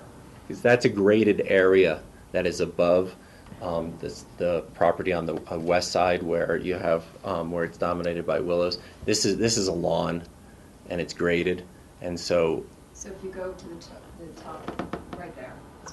Yeah. So in that area there, you're talking about a good distance, and Jonathan, is there a scale on that that we can't read? Something on the corner. Yeah, what does that I don't say know. right there? 1 inch equals what? I can't read it. Here, let me see if we can see it. 1 inch equals 40 feet. It's hard to tell what 1 inch is. Yeah, and then when this it's is a- blown Yeah, up, so the so. scale's somewhat irrelevant, but you can see, you know, if I had to guess, that's probably 50 feet-ish. So, I'll give it back to Glenn, and if you have any other questions for me, I'll be happy to answer them.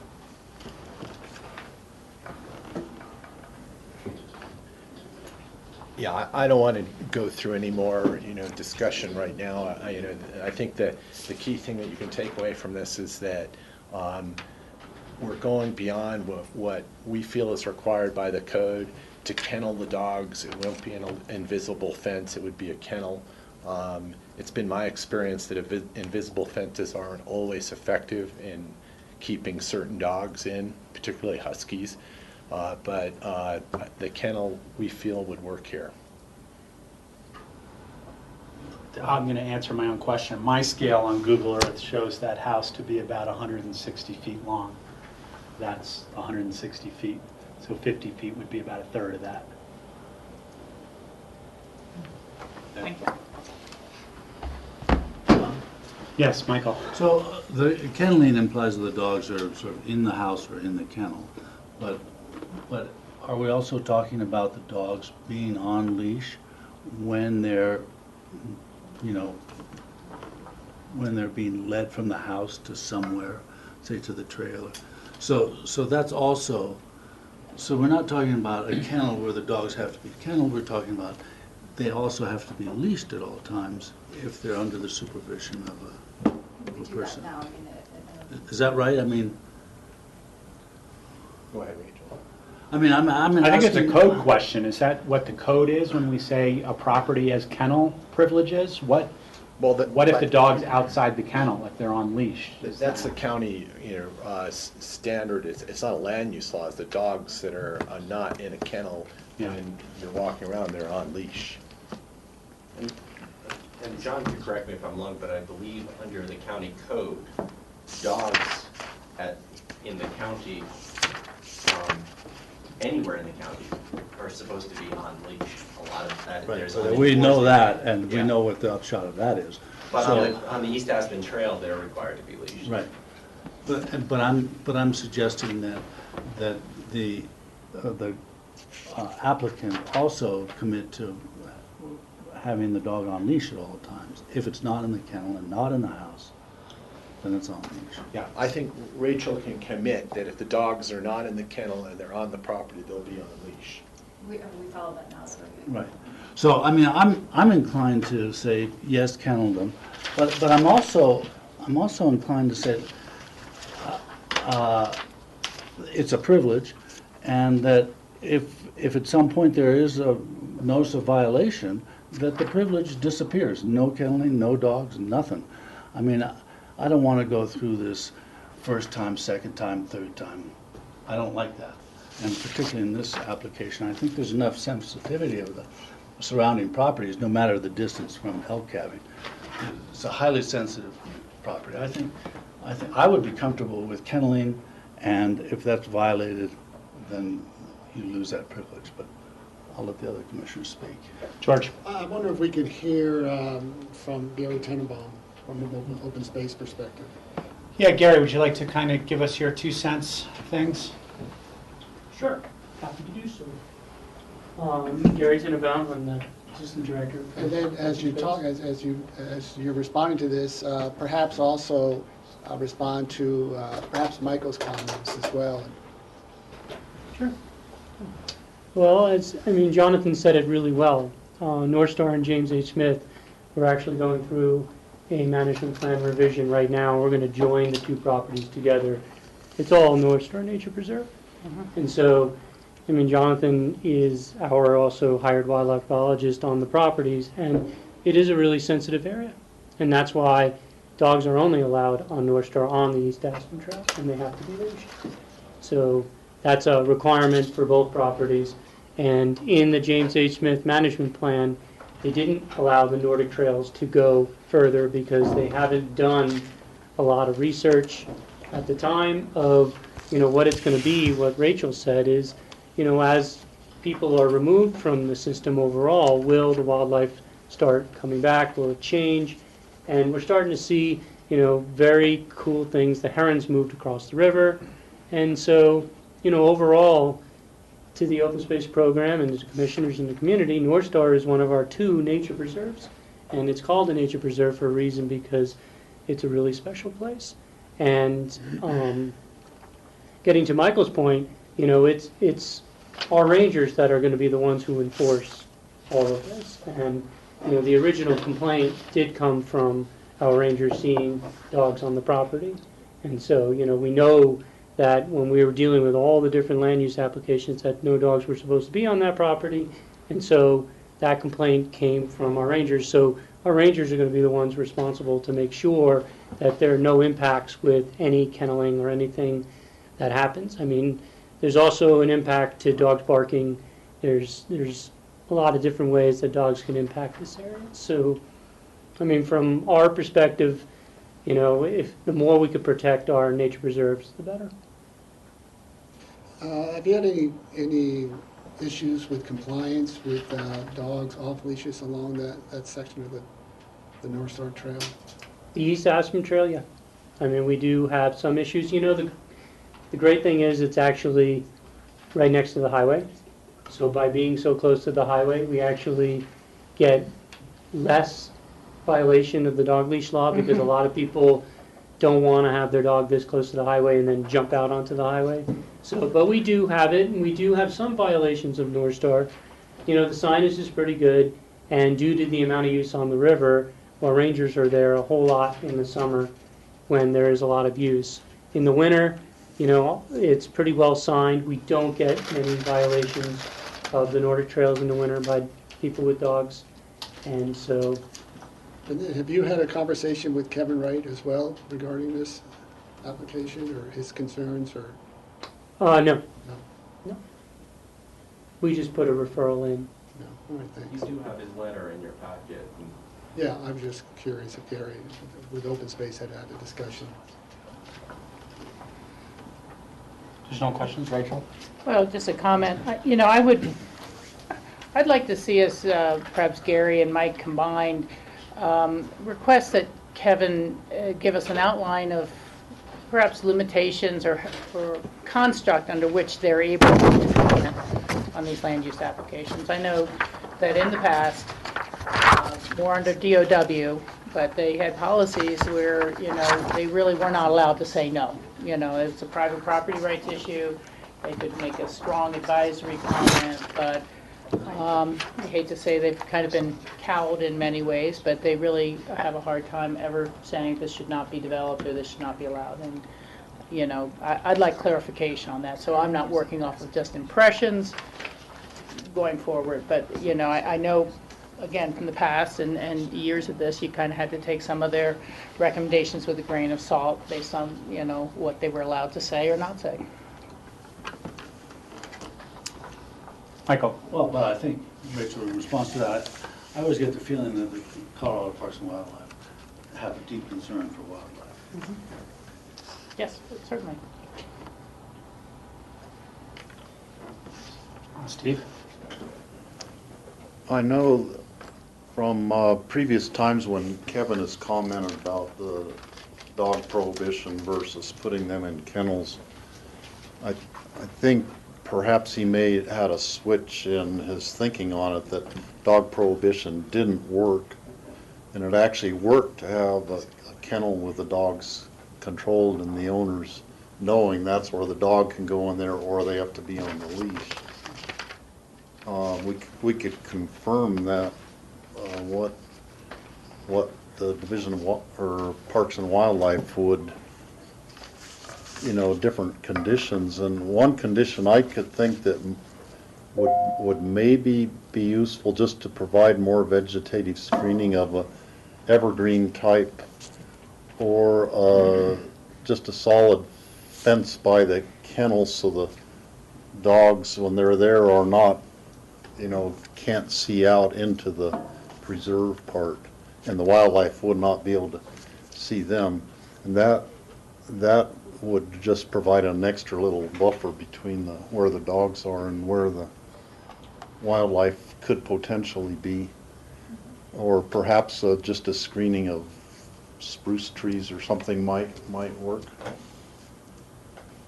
Could we have Jonathan comment? One quick comment that might make things better is we're talking about dog-proof fence to establish the kennel. Right now, and under the existing resolution of approval, it requires a wildlife-friendly fence around the perimeter of the property. This is a 2.5 acre property with not much in the way of ungulate habitat. So one thing that might be a positive step is on that north and west side, rather than having a wildlife-friendly fence, actually having a dog-proof fence, so that should for some reason those dogs get out of the kennel, there's no way for them to get on the preserve. That's sort of double protection. And I do have one question about what other dogs are in the neighborhood, because there's other houses on the other side of Highway 82.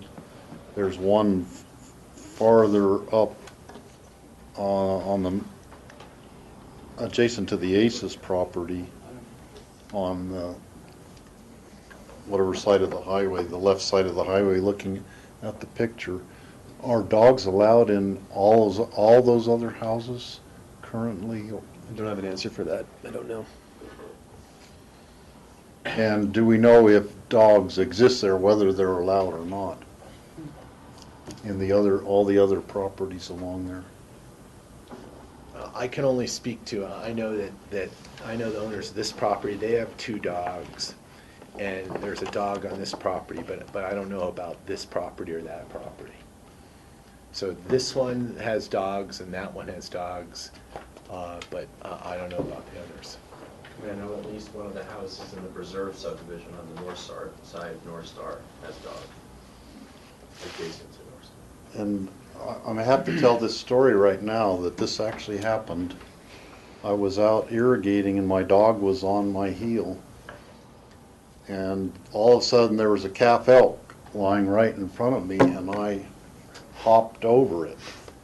It was in fairly tall grass, and my dog walked right over the top of the calf elk and kept walking. I just kept walking. I didn't want to disturb the calf, and it was just perfectly still, just like it's supposed to be. But my dog actually stepped on it and kept going and didn't react at all. And so dogs don't always disturb elk. Our dogs are used to being, when they're with us out on the ranch, they see wildlife all the time. So We do have elk and property on the other side. I don't know proper terms of where the migration route is, but there are always kinds of elk that there's no disturbance. And, yeah, Rachel.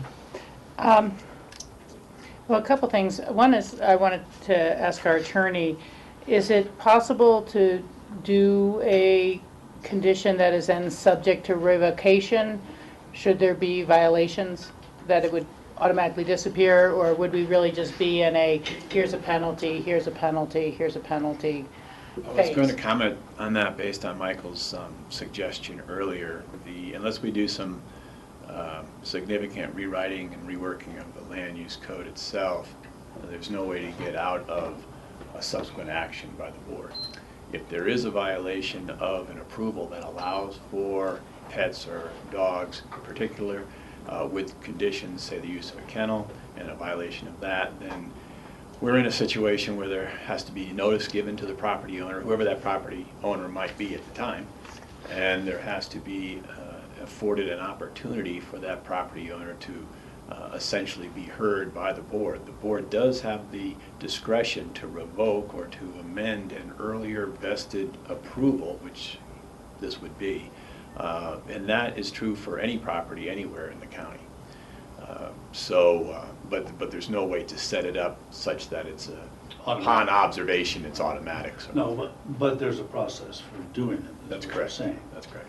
The other putting that condition in, then that condition has to follow a process, essentially a due process. Right, and it certainly defines the intent of the board for the benefit of a future board to say that, well, this is what we thought when we approved it should happen. Of course, it's the discretion of any sitting board to do whatever action is appropriate or they feel is appropriate. The other thing I'd note too, if depending on the direction of the discussion and commenting on Steve's points that he raised, there is no definition of a kennel per se, and board members might have an idea in their minds what a kennel is or what it should look like or how it should function. That's not specified.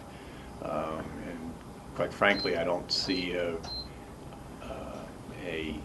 inability to put a very large enclosure around the greater part of the curtilage, say, of the existing residence and call it a kennel and function that way and have any number of pets or dogs within it, as opposed to what you might be thinking is something relatively small as an adjacent structure or an adjunct to the existing house with a couple of dogs in it or something like that. So any parameters that the board thinks might be appropriate, like for example the screening or whatever enclosures to block sight or sound, you would have to specify that. It just is not covered in the code. John, So their, I'm sorry, so their entire property could become a kennel? You know, given the restriction on perimeter fence, being the perimeter fence, a fence inside the perimeter is simply not particularly prohibited. Amazing. John, back to the first question of revoking a pre-vested condition at some point in a future board. How would that be done in this resolution? Does it get put in as a radical, say, a recital saying, you know, the board recognizes that they have the ability to revoke this if there is a violation that goes through its due process as a reminder for a future board? You could put it in as a recital, you could put it in as a condition, you can put it anywhere. Okay. It's basically just a flag for a future board, yeah. A recommendation, so to speak. I just wanted to add one thing, Rob. I just want to bounce back off of this kennel. We would have the option to limit the size of the kennel. Certainly. So it could be 10 by 10 versus 100 by 100. Certainly. Michael? I just want to add one thing to the board as John's outlining what could possibly happen. You know, a perimeter fence could happen. One of the recommendations from the Division of Wildlife is that the kennel, you know, if this prohibition is lifted and dogs could be on the property, if there was a kennel, it should be set back a minimum distance of 25 feet perpendicular to the nearest boundary with the open space property. So the DOW is recommending that. For location. Yeah. Lance? The other, John said the code doesn't specify what a kennel is, which is true. Through our history of using kennels, we've used the CPW recommendation to us, and that's always the standard thing has been shall be kenneled within 50 feet of the residence or on a leash under human supervision, if not within the kennel. And that's been the standard condition that we've always used. And that's been used as a language in countless approvals that we've done, that we've kenneled. Glenn? Right now, the property has a standard fencing restriction that goes around the property. So the perimeter fence, there has to be a wildlife-friendly fence. So that would not be synonymous with what you would think a dog kennel is.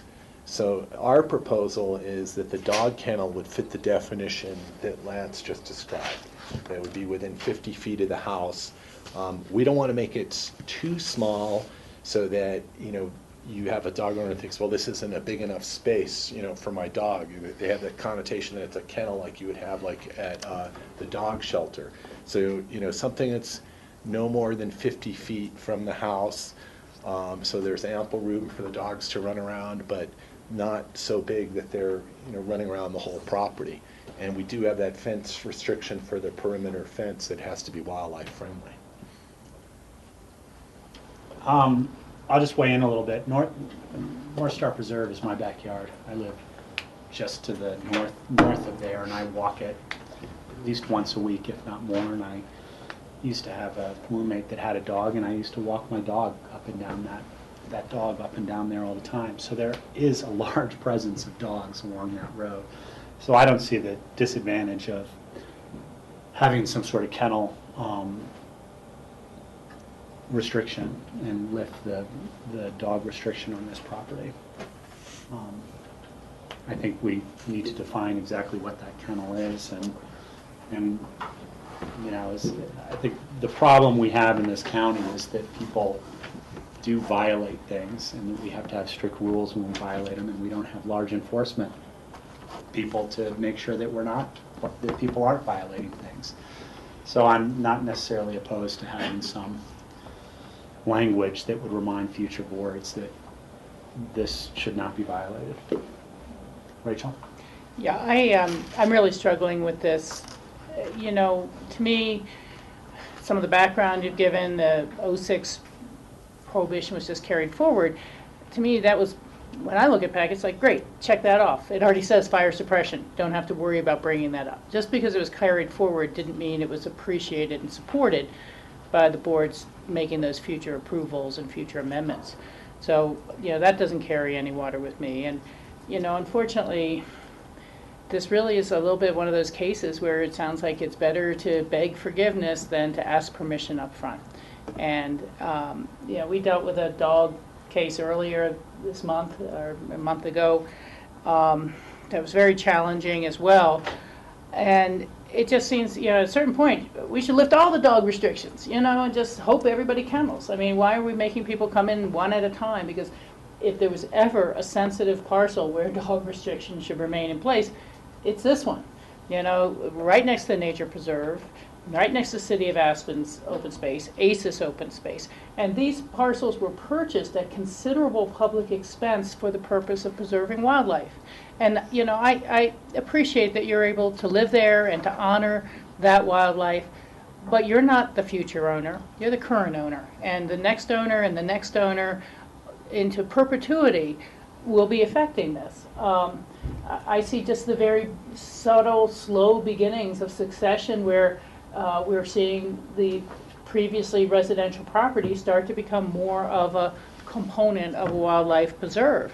And, you know, when you say, oh, there's been reduced calving in the area for a period of time, but we're not sure why, well, maybe it's related to those dogs on the Highway 82 trail, and we're not able to make that connection yet. Maybe it's the number of residential homes that have developed in the area, including the preserve and including these parcels.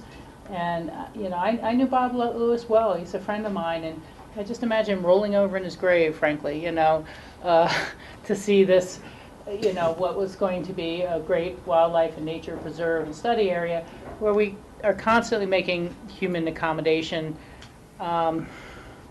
So I really struggle with this. I mean, I'm really not trying to, but we have a lot of issues here that if it could be formally put into a subject to revocation, visibly screened, as Steve has put forward, dog proof fence on the greater parcel should there be an escape from the kennel, you know, size and nature of the kennel, you know, these are unknown things. The proximity from the house and from the property line, that's clear enough, but, you know, is it a 100 by 100 kennel? Is it a 50 by 30? Is it a kennel with a roof that dogs can't jump out of? You know, these sort of things are just unknown, and I would feel a little ill at ease trying to come up with them at this point. I also think that, you know, we're at a disadvantage here as a county in that we no longer have a wildlife officer, and we used to have someone who could give us independent opinions on these things. And when we reviewed the Drosty parcel for wildlife, elk, and calving concerns, we did hire an outside biologist to talk about what was the most important placement of the home sites. And I think we had an independent biologist review the stream restoration program at North Star, and I think that this requires that sort of look as well. I think it was one of those issues that was perhaps settled before our time on the board. I'm speaking of the collective R here, but when the North Star Wildlife Management Preserve master plan was done, it was a matter of heated contention in the community. Perhaps Gary can attest to that, where people were just very, very concerned about continued encroaching human impacts onto the wildlife, a true refuge, a true preserve, and were we just going to, you know, by attrition and nick by nick, slowly diminish that value? And so, you know, I can understand your interest, and I can understand people who love dogs, and I can understand, you know, maybe this could be okay. But I just don't feel like I have that information to not be making an arbitrary decision based on your desires, based on, is it fair the other neighbors had prohibitions or didn't have prohibitions? And again, what is the larger state of dog prohibitions and deed restrictions in the county? Are we just going to hear one after another for the next 10 years? And shouldn't we talked at the end of the one at the firehouse not long ago at all, that maybe we really need to do a much thorough study and analysis of the impact of dogs on wildlife, on elk, deer, habitat particularly, and start to come up with solid recommendations rather than do this as a piecework quilt and one at a time, and who has the best representation in the room and who can afford that and who doesn't have representation in the room. But this has the potential to do harm. Perhaps it doesn't, or perhaps it wouldn't, but it has that potential. And we do have those sort of items within the code that give us those authorities. If the county determines that one or more wildlife species on or near the property are subject to predation by domestic animals, including dogs and cats, the county may impose additional standards to reduce or eliminate such predation. You know, I live at Hunter Creek. I'm not close to this per se, but I know I've read many times of dogs breaking into ACEs and getting through the fences at ACEs and starting to attack wildlife. And we know that particularly in the winter, the wildlife are vulnerable because the dogs can run on the surface and the elk and the deer break through. And what is always the most troubling is not a single person's dog or a single set of dogs. It's when you get a neighborhood group, when other dogs who have no prohibition, who don't have kenneling, who live nearby, are out, and the next thing you know, you have a gang of dogs engaging what is really natural behavior for dogs. You know, dogs aren't criminals here, but if we set them up and don't care for them well enough. So I just feel like a lot more work needs to be done so that I could reach a comfort level to be able to approve this and to be able to have a consistent policy with dogs throughout the county and not continue to deal with this on a case-by-case basis. Those are my thoughts this time. Additional comments? Steve and then Michael. One of our conversations with Kevin Wright, I think he referenced a study that had been done on the effects of different things on wildlife during the winter time, and so I know there was a study that they looked at on the BLM management plan with reference to Williamson Light Hill, and if a snowmobile went by, it had a certain effect on people. If skiers or hikers went by, it had a certain effect on wildlife. And I'm wondering if we could get a report or an updated report or like the latest research from the Division of Parks and Wildlife about the effect of different things on wildlife, because that could be useful in helping make these decisions. If there were elk out in the field and a bunch of cross-country skiers went by, I would think that could have as much effect on the elk as a dog would. You know, I'm not going to argue that point, Steve. That may be true, and I've heard that study referenced before, but we've never had the study itself to look at. We've never looked at all the different conclusions, and our staff hasn't evaluated it. And certainly different parcels and different herds and different species have very different, outcomes, whether it's an open field or a forested area. And, as I said, I'd like to see something independent, because over the years, I just know that CWP and DOW are not a true independent agency. They're kind of like the Colorado River District, where they're told to preserve and develop, at the same time. And I'd rather take a different point of view, but this area has been special. Hundreds of thousands, if not millions of dollars have been spent on this area, and annually hundreds of thousands of visitors come to it, and we spend a lot of money with our rangers and trails and maintenance and vegetation types and all sorts of work, and this feels willy-nilly to me. This feels like, oh, okay, we've decided, we got paid applicants saying, it's not going to really be a big problem. And I don't know that. I just want firmer footing before I make any decision. And I'm really not trying to disparage the applicant. I realize they're making their request in good faith and that they believe it will cause no harm. And I don't believe they would want to cause harm. But I'm looking at future owners of the property, the 100-year life of this property. And when I read, we've had declining calving in that area for a while. Maybe it's the result of all these small little incremental decisions Board of County Commissioners have made over the past 15 or 20 years. We know the targets for elk within this county by the Colorado Parks and Wildlife have been reduced. That, the area can't hold this many anymore. It can't hold this anymore. So instead of target populations they tried to maintain that were historical population numbers, just reduce the population number. Then we'll be okay. We'll just get further and further down to herds that don't have the genetic diversity to survive, that are fragmented by different activities, that change migration routes because, we better go around this, we better go this way, we better go that way. And I'm just not comfortable with it. Others can take it forward and do what they like, but I would prefer to continue it. I would prefer to get more independent outside information on the effects, and perhaps during the meantime you guys could work on what a kennel would look like, where would it be located, how would it be maintained, and things like that. But I just can't take a bite of that apple right now. Michael? Rachel describes a dilemma that we're in. I mean, we're humans have decided to occupy the Olympic Valley permanently. And humans extinguish the elk herd here. So the elk herd here we have is an elk herd that's been reintroduced after extirpation of the elk. So it's a dilemma, but it's a dilemma that I think we're all struggling with. When Gary says they're doing a management plan, that management plan is about the dilemma of having a nature preserve, having recreation, having habitation, having a highway adjacent to it. And that's our dilemma. How do we preserve what we have? How do we enhance what we have? How do we have an attractive place to live?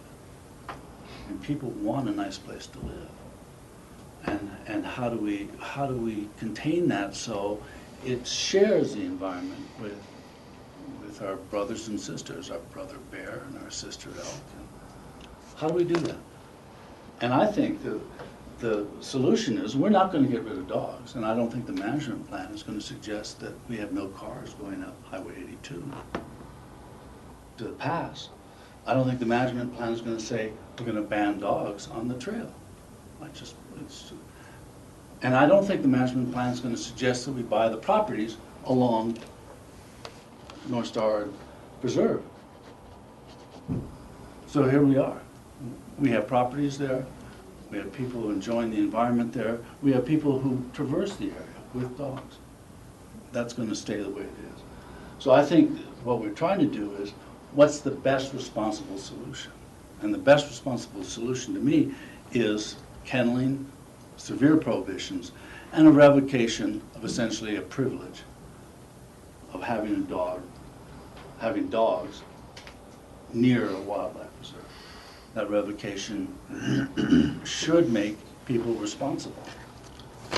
Oftentimes fines, signs, all the things we've tried up until now don't make people responsible. That's unfortunate. But if you lose the privilege of keeping your dog entirely, there's a stark choice. And I think we can do that, and I think it's the responsible thing to do. George?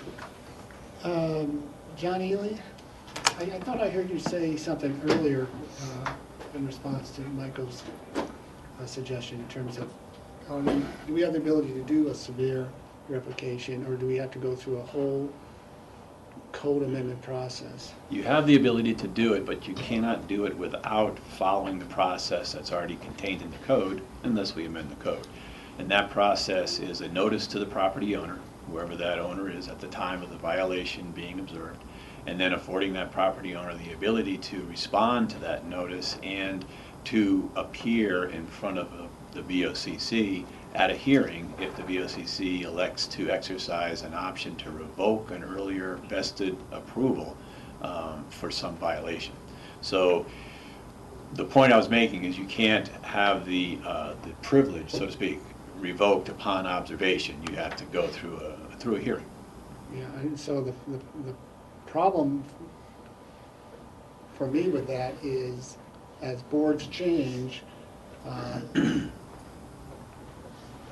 opinions change, and some board members may be a little more compassionate than others, and so they may. So unless you have the ability in the land use code to say, if this happens, this is a consequence. Period. It's a little open-ended for me. I mean, I support that suggestion. I'm just trying to figure out how we can actually make it stick and not have to rely on a future board, a future homeowner coming before and making a very compassionate plea with their 5-year-old daughter and their little dog. And who's going to say no? Or a multi-million-dollar lawsuit to take our decision to the next level of court, and to the next level of court, and Pickens County will end up defending that. And that's where I'm concerned, is that, it'll cost millions to actually make it stand as a revocation, or hundreds of thousands, and be fought to the Supreme Court. Yeah, so, I mean, we could try to resolve that. Some other comments, just to back up. I mean, I share a lot of Rachel's concerns, and I'm really disappointed, frankly, with the applicant who knew what the code was in place, went ahead and got some dogs, and relied on some neighbors who probably don't even have a clue of what the Pickens County code was. I think that was a mistake. A mistake to say it lightly. No, I understand the reason why the dogs were purchased. Yeah, so lightly. We are not going into the five-foot storage. My husband was requested. Yeah, no, I understand. I'm just making a comment from my point of view. In terms of trying to have some research and a study, I'm not sure how effective that's going to be, because we're not talking about a study of a dog running across a field, running, or even on a leash. We're talking about being contained in a kennel next to a home.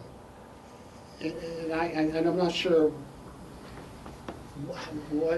how much we're going to glean from a study that is so constricted in use. We had this discussion a month ago, and I brought this up. I said, we're going to have another one, and we're probably going to have another one, unless we are able to come up with some strict land use codes to address this down the road. And I would support that. I personally believe that a kennel, restricted in size, close to the home, in this case, because it's far enough away from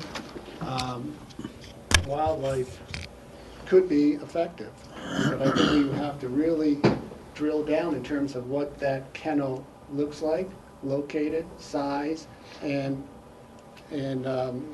what the penalty is if it gets abused. The problem with having a kennel and an additional dog-proof fence is that allows the opportunity to open the kennel, let the dog wander into a larger area. Basically just expanding the size of a kennel.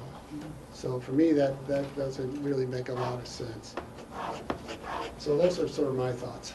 Steve? Couple more thoughts about the perimeter fence. and I'm really familiar with wildlife-friendly fences around perimeter of properties. There's really no purpose to have any fence around the perimeter of the property if there's no livestock on either side of the fence. That's the whole purpose of having any fence whatsoever. And if the landowner wants to mark their territory, just a post without any wire or poles or anything, just set at the corners, the bends in the property, would be a way to mark the property. But this property could in effect become part of the wildlife preserve if we structured this right and just say no perimeter fence is allowed, period. That would allow any wildlife that's there to freely come and go without even realizing they're crossing from the wildlife preserve into private land. Also, having any dogs on the east of Aspen Trail along the preserve area, to me, is, called into question whether that should be allowed. And I think I would consider making a condition that dog would be allowed on this property as long as dogs are also allowed for the public use along the east of Aspen Trail. And if for some reason in the future dogs are prohibited from the east of Aspen Trail, that would be the trigger that dogs also aren't allowed in the several properties along that side of the highway. That's an interesting one, because for me, that was one of the biggest reasons in thought of support for this, is that, there are a good number of dogs probably doing much more damage along this section of the trail than the dogs that would be kenneled. So what I'm saying is, a future board or a future community might say, we just can't have any dogs there. We'd rather not have any effect on the wildlife there, and they could be prohibited there potentially. I'm not going to say it is or not, but that'd be for future time. Rachel? Yeah. Again, I'm going to ask that we continue this item. I don't know if I'll get a second, but I'm going to ask that we continue this item and that we request our staff to do research in the meantime before it comes back, whether it's Colorado Parks and Wildlife, dog studies, or others across the Mountain West, to understand better the zone of influence that dogs have, whether they're safely kenneled or not. We know there's some noise zone, there's some smell zone. You're right, George, we can't track whether someone is letting their dogs loose or the dogs escape. But, what has been the general decline or lack of decline of elk and habitats once you really have an increasing and significant number of dogs. And the thing is, we have one owner today with 2 nice smaller sized dogs. You could have a future owner who has 15 dogs in that kennel. And if you've ever been near hunting dogs and listened to them bay all night long when they smell anything, it can be quite disruptive. And so, we don't have a number of dogs, we don't have a size of dogs, we don't have the size of the kennel, we don't have, will the kennel be screened or should be screened with trees or should be screened with something that's more noise proof or will deflect noise back to the house rather than across. This is a very echoey area, especially at night, in the stillness of the winter. And I'd like to see what the management plan is going to come up with. I almost feels premature to take this action as a new management plan is being started and we're already setting the terms of the surrounding lands. That would be very difficult, if not impossible, to revoke. I'm just worried that we're in this one compromise leads to the next compromise leads to the next compromise situation. And it's always the wildlife who can't speak for themselves. And as I said, I know the investment that's been made into these parcels. It's a very sympathetic decision to say, yes, let's go forward with this today, but it's not consistent, and we need to have a consistent policy throughout the county. You know, I would, if results of work like that come forward, then we can consider lifting the dog prohibition and all these random stray leases that, approvals that are across the county. But right now we have no standard, and we're just depending on, with all due respect, paid representatives of individual applicants telling us it'll be fine. And I would much rather be able to hang my hat on some research or having hired an independent elk biologist to assist us with those decisions. I would just feel more grounded on the decision. So I'm going to make a motion to continue this item until the regular meeting of January 14th. Second.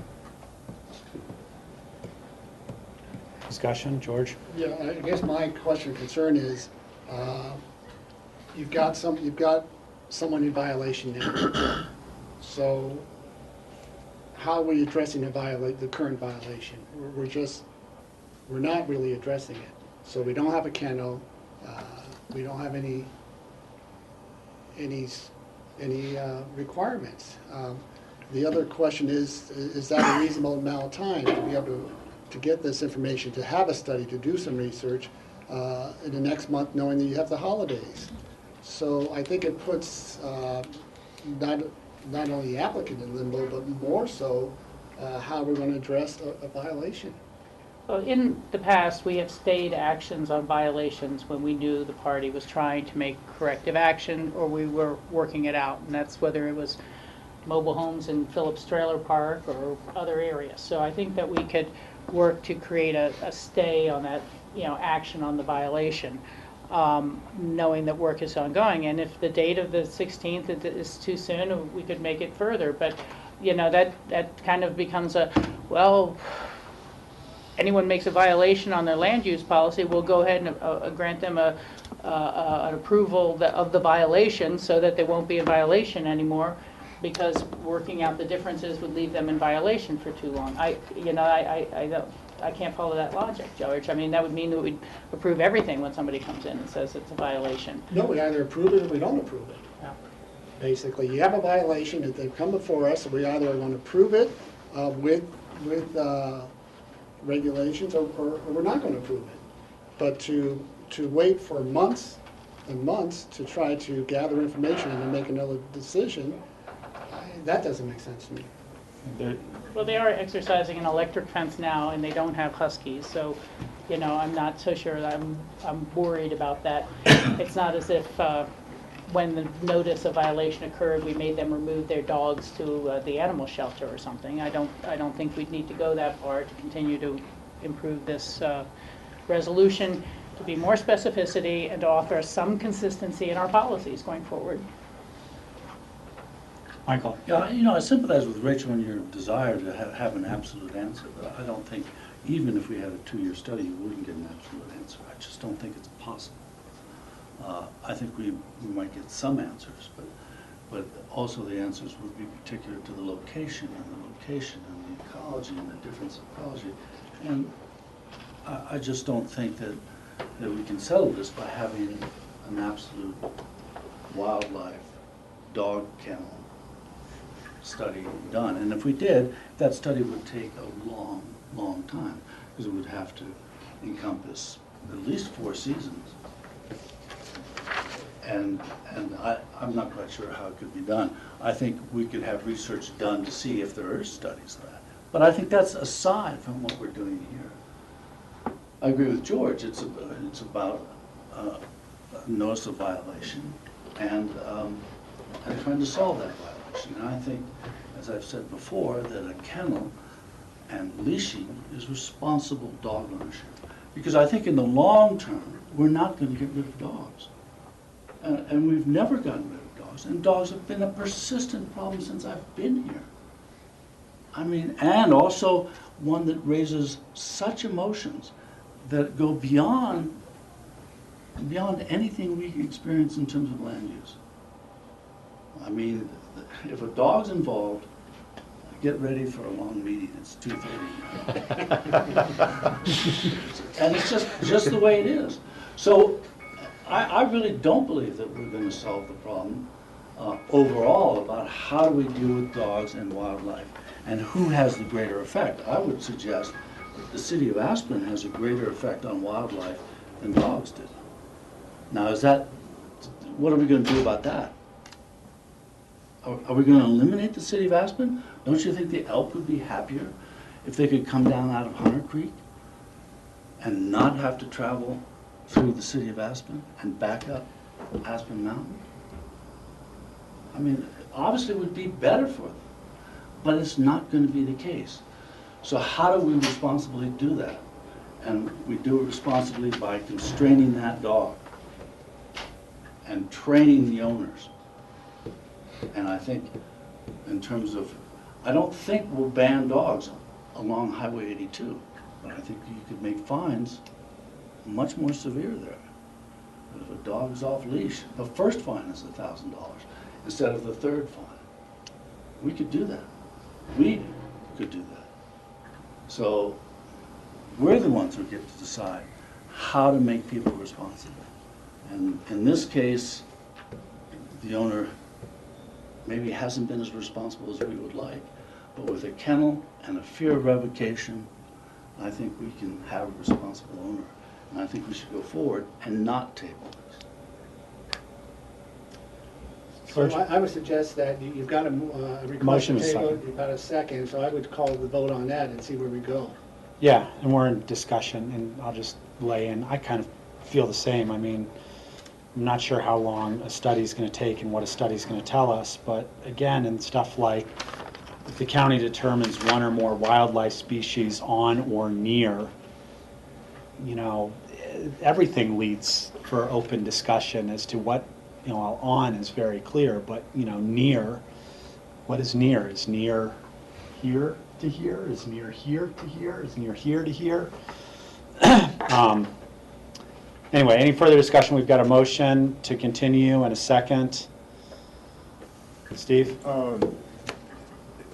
Getting the management plan for the North Star is probably going to take much longer than 1 month. Getting information, specific information on studies, we might be able to get some information within a month. We could get a specific design and proposal from the applicant as to the size of the kennel and exactly where it's going to be located and that sort of a thing, that we could ask to have that. And I think that would be beneficial really because today it was like, well, you know, maybe it would be here, or we don't really know the exact proposal there. And in 1 month's time we could have a real specific proposal. Well, the proposal that's been put forward is the proposal that the language has been used previously, which is 50 feet from the residence, within 50 feet from the residence. With no definition of the size of the kennel. Well, we could add that too. I mean, we could add, you know, no larger than, you know, 500 square feet. You know, we could add whatever. Yeah, I mean, it's up to us to determine the requirements. I don't need to have the applicant come back and say, this is what we'd like to do. If the applicant is asking us to lift a dog prohibition, fine. These are requirements that we as a Board of County Commissioners are going to require the homeowner to do. If they accept, great. If they don't, then it's end of discussion.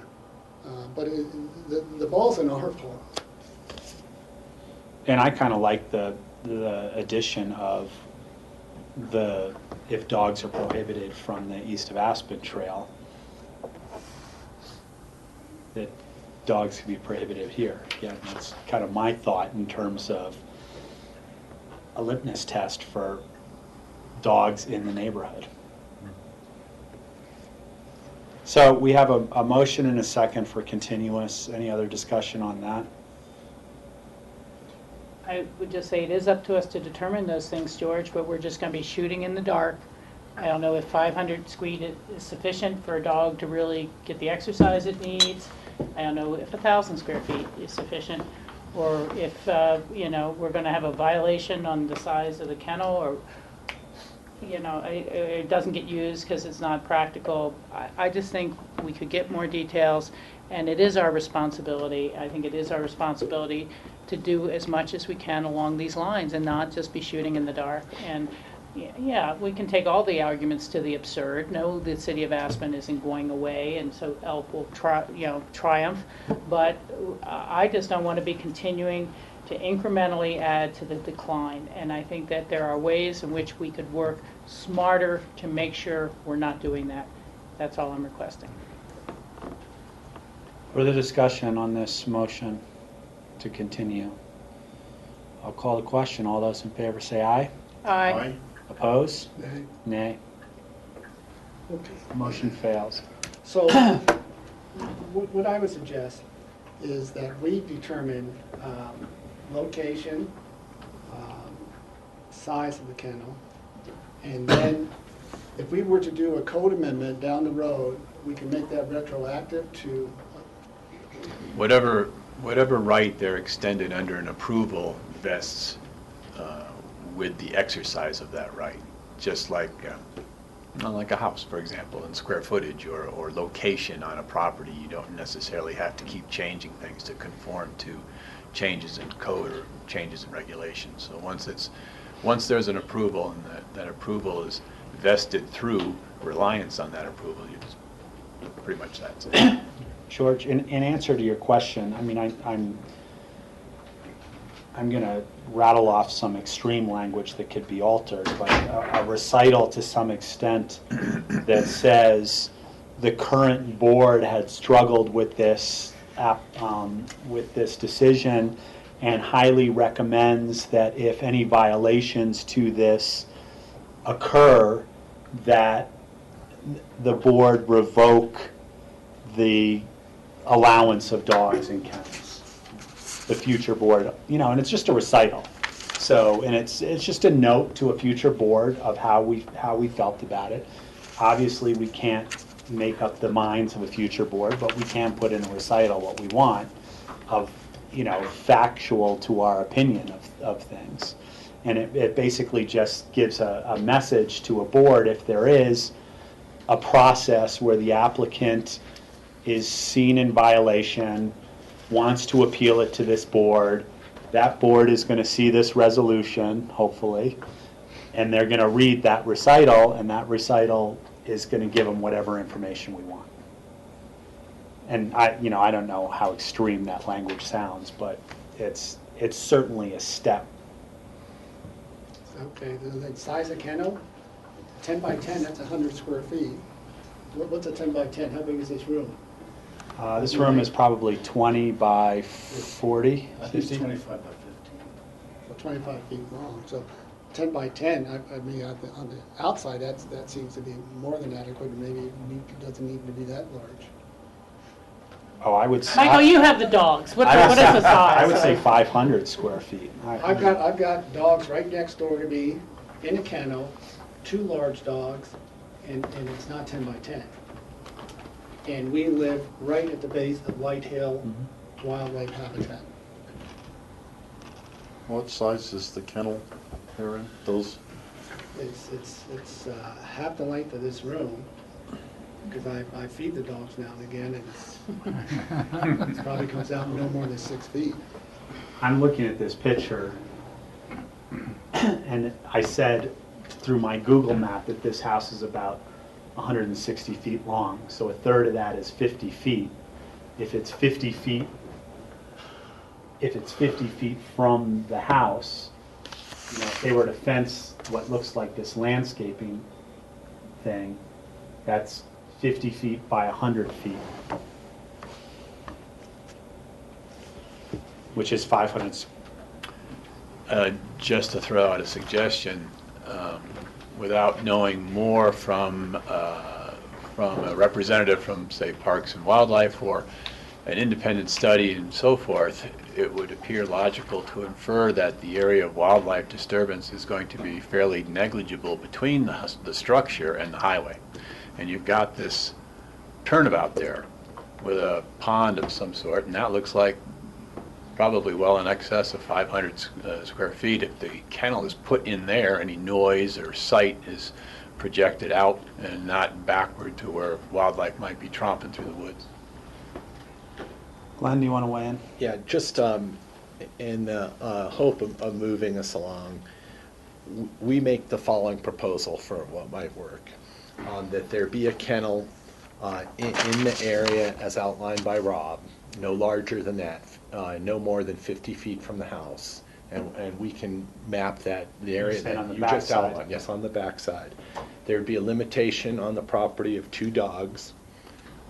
There would be evergreen screening added around the fence in a pattern that's approved by the county staff. There would be a commitment to leash dogs on the property when they're not in the kennel.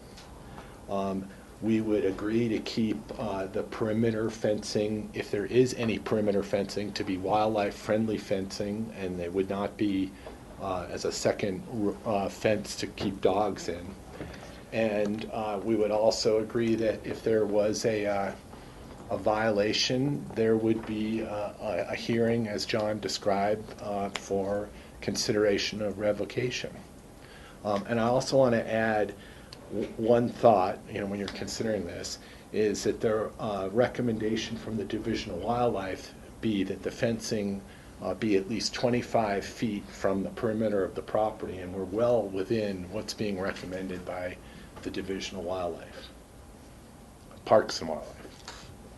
Anyway, that's our proposal. Is there anything that you would want to add to that, Rachel? No, as long as it's 25 feet. I don't want to build something that's too small. No, I'm just saying it would be the area as outlined by Rob. Well, I mean, I'd like to have a little bit more definition in the area defined. Well, we can by Rob, because I don't think that fits within within my last vote quite well. But I might change my mind a couple of months from now too. I mean, this seems to me the logical area. It's further away from that end of the property as well.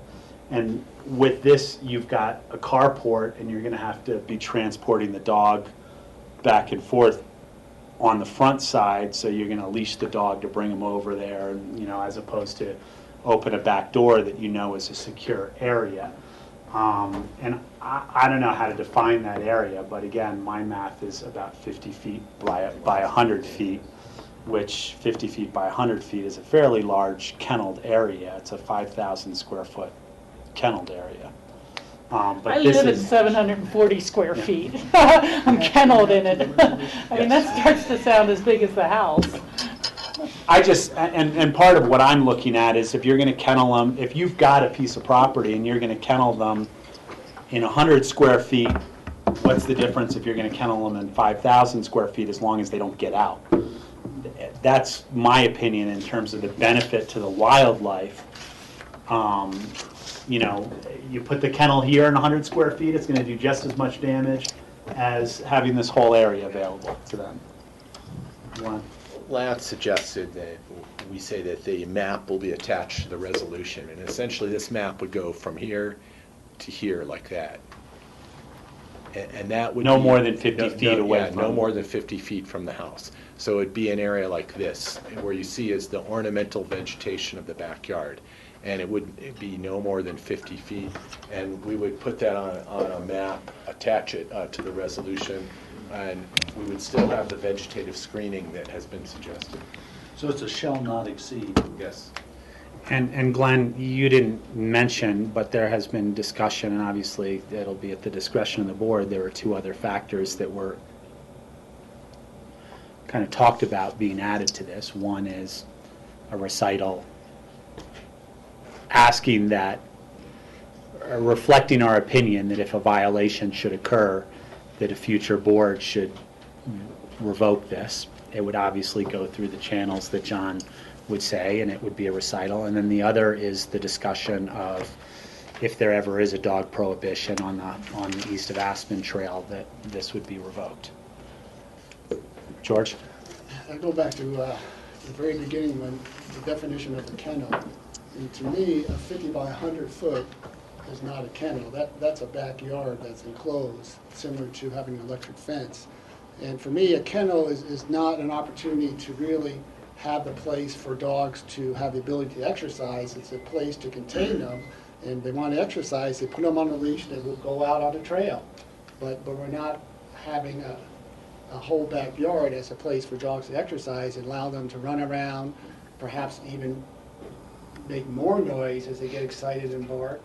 It's a place to confine, humane, allow them room, but it's not a place to exercise. You take them out of the kennel to exercise.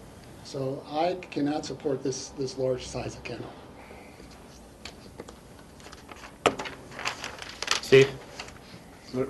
There was a proposal, and I wish I could remember which one, and it might have been the Parks and Wildlife recommendation on an application where they described the kennel as that it could be like the person's yard, the entire yard could be considered the kennel if the dog-proof fence goes clear around their yard. And I don't know if that had to do with the Dart property. It was sometime fairly recently. I don't think it was that one, but maybe, do you recall anything about that, It Lance? wasn't Dart, but that has come up. And I think it's totally up to the Board of County Commissioners what is a defined kennel in this case. And I unfortunately don't have any great recommendation on that to give you. I do recall having seen too big of a dog in too small of a yard in Alaska, and the dog had worn a path about that deep into the lawn where it ran back and forth, trying to get exercise. Rachel? George brings up a good point, and what is a dog run versus a dog kennel? Or does a dog kennel have a run included in it where, you know, it's the clothesline and it can go back and forth a certain amount, or you create that? That's why I asked for more time, because I think it's very difficult to determine what's a reasonable amount of size. I don't want to make it so small that then they don't use it. I mean, that would be silly. But I think George is right. You know, the longer it's just about your door play yard, that's going to be their exercise zone instead of running, and a real chance to bay at the moon and, you know, go crazy. I would just point out that it was in the paper this morning that Colorado's Oil and Gas Commission is meeting to discuss how stringently they plan to actually apply the fines that were passed by legislature last year for oil and gas spills. And so while everyone thought they had settled that these are the fines and people are really going to pay attention now because we got these tough fines, meanwhile the board has that ability to waive them or to cut them in half or suspend them, and they're not really going to be applied. And I think that we'll see that with future boards on this item, because it just pulls at the heartstring too much, and dog owners will win that there will never be dogs prohibited from the east of Aspen Trail. Maybe they shouldn't be. I'm not anti-dog. But there's a difference between being on that trail and immediately adjacent to cars and roads and starting to go into the actual vegetation areas. But you guys, this is your doing here. You figure out how big or how what.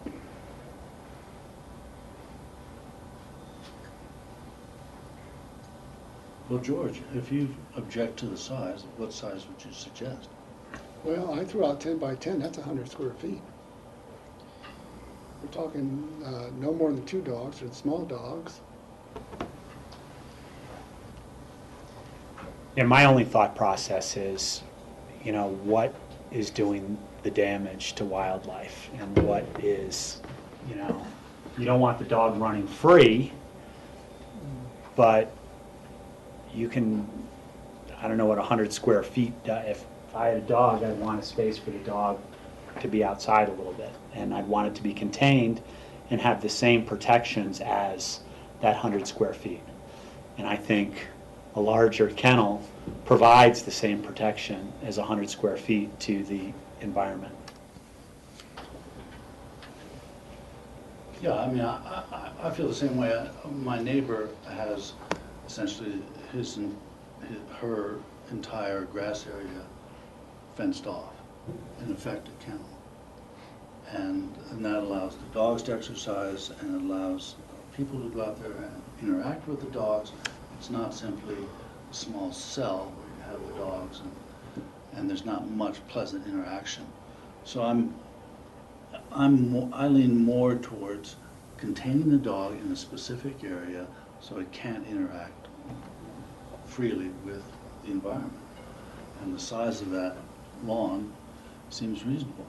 But it's also can exceed that, so it's up to the owner to decide what they would like and what would pleasure the dogs. So, with the restriction that Pickens County has used before, within 50 feet of the house. Right. Because that's kind of the disturbance zone anyway to wildlife. right, I mean, you know, so, you know, should we have allowed this size house be built here? Should we have allowed a TDR to go here? Should we have changed this from an indoor research center? We've gone through the whole process of how this became effect. I mean, maybe the mistake was made at the very beginning. But that's the house that we have today. Directly, it looks like it's directly adjacent to the highway. I think putting the dogs in the back is reasonable.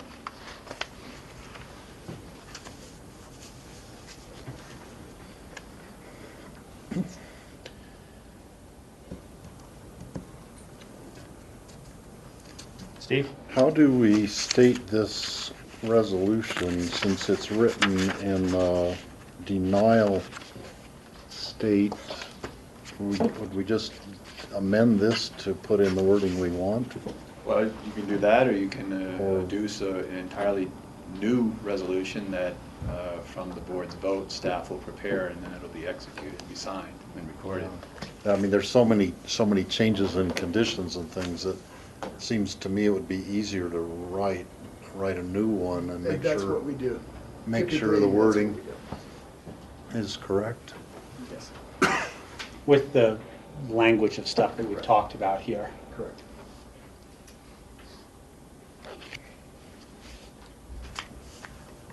Steve? I'd move to approve a resolution approving the Warren Creek Mountain LLC minor amendment to a development permit with the conditions that have been proposed by the applicant and the conditions that were stated by Chairman Ittner.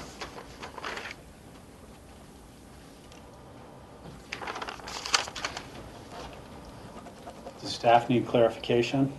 I think we have no more than 2 dogs leashed when not in kennel. The kennel shall not be extend more than 50 feet from the house. And attached to the resolution would be the area as shown in the rear green yard. There would be additional evergreen screening on north and west sides. There would be a recital about the hearing for revocation if it were found that there were violations of this approval. And also a statement about if there is ever a prohibition on dogs on the east of Aspen Trail, then this would be brought back for a hearing for revocation, because I believe you said it couldn't be automatic, or it could No, be? you cannot, you can't revoke a vested right automatically under our land use code without a hearing. However, the board can tie the approval to the longevity of another event, which is allowance of dogs on the east of Aspen Trail, such that if the east of Aspen Trail prohibits dogs, then this property would also not allow dogs as well. That would be a condition also. George? How could you just designate just one property when you've got adjacent properties along the east of Aspen that have dogs? How can you do that? This is the property we're dealing with. That makes no sense to me at all. We can construct it and we can enforce it if you want to tie it to the use of the trail. And if not, then you don't have to. I don't see where the property is tied to the trail at all. Just, I mean, you're dealing with a personal, private property issue versus a public trail. And if somewhere down the road, the public decides that they don't want dogs on the trail, that's one thing, but I don't see how you can impose that on a private property. Anyway. Well, the tie, for me at least, is that there are dogs currently allowed on this trail that is adjacent to the property, adjacent to the entire North Star Trail.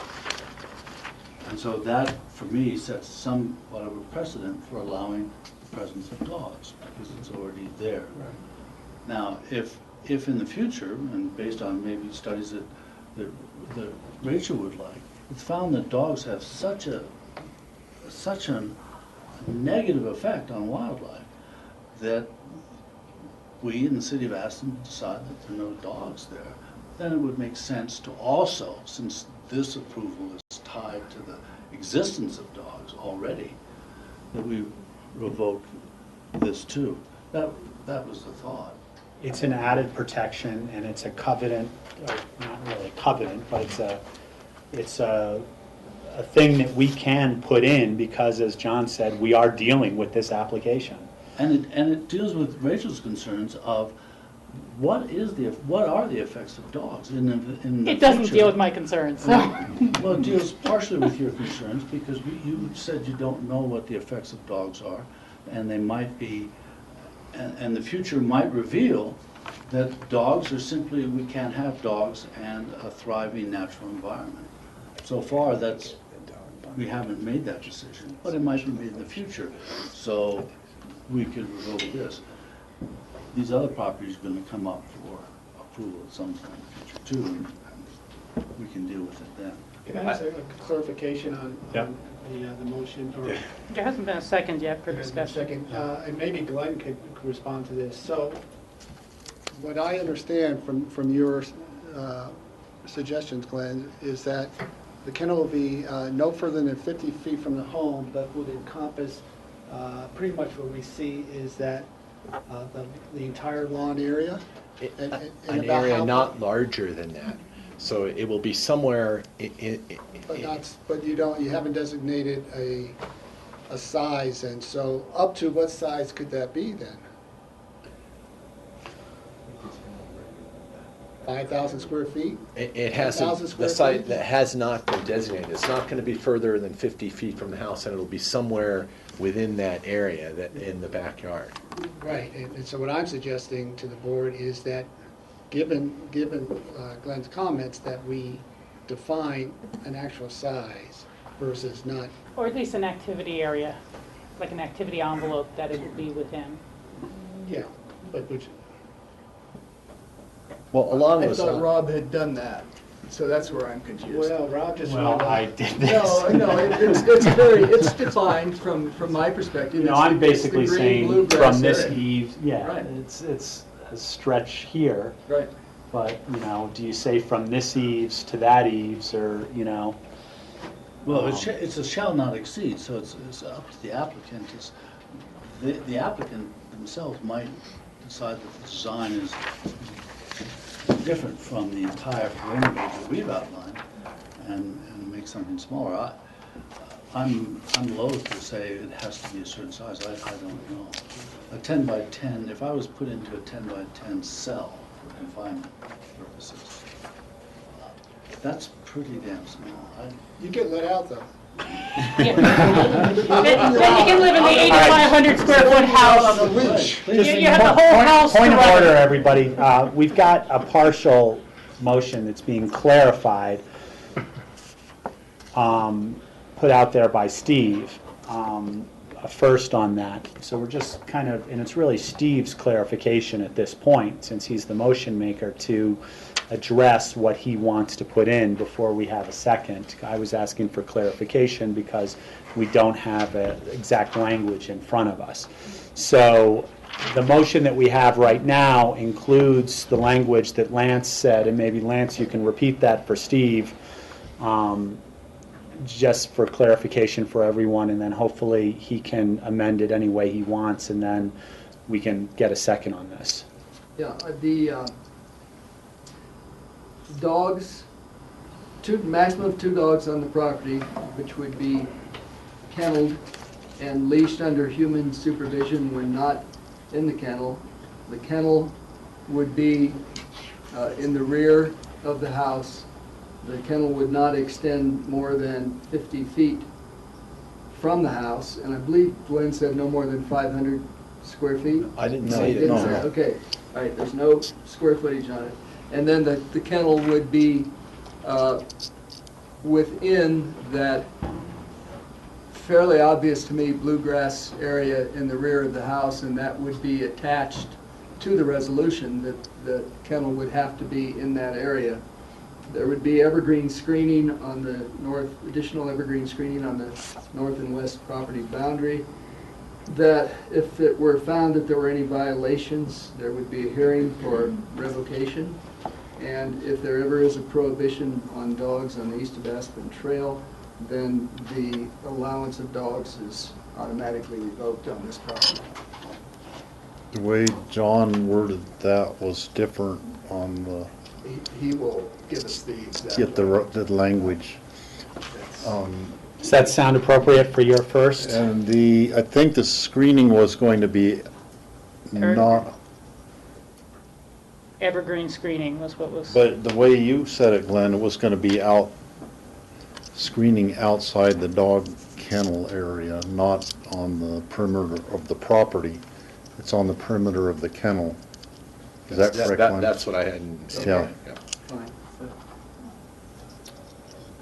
So we have a first, do we have, I would suggest as a supporting recital that the statements that Michael made in the record already in discussing the use of the East Aspen Trail be incorporated into the resolution as well. That way there's an understanding as to and why the board voted this way if the board does go that way. so it gets incorporated as a recital that says that is an understanding that we had when we made this decision, and then it's in there as a paragraph, as a whereas that says that it would be revoked if. Not the revocation aspect, just the use of the trail. In other words, it puts flesh to the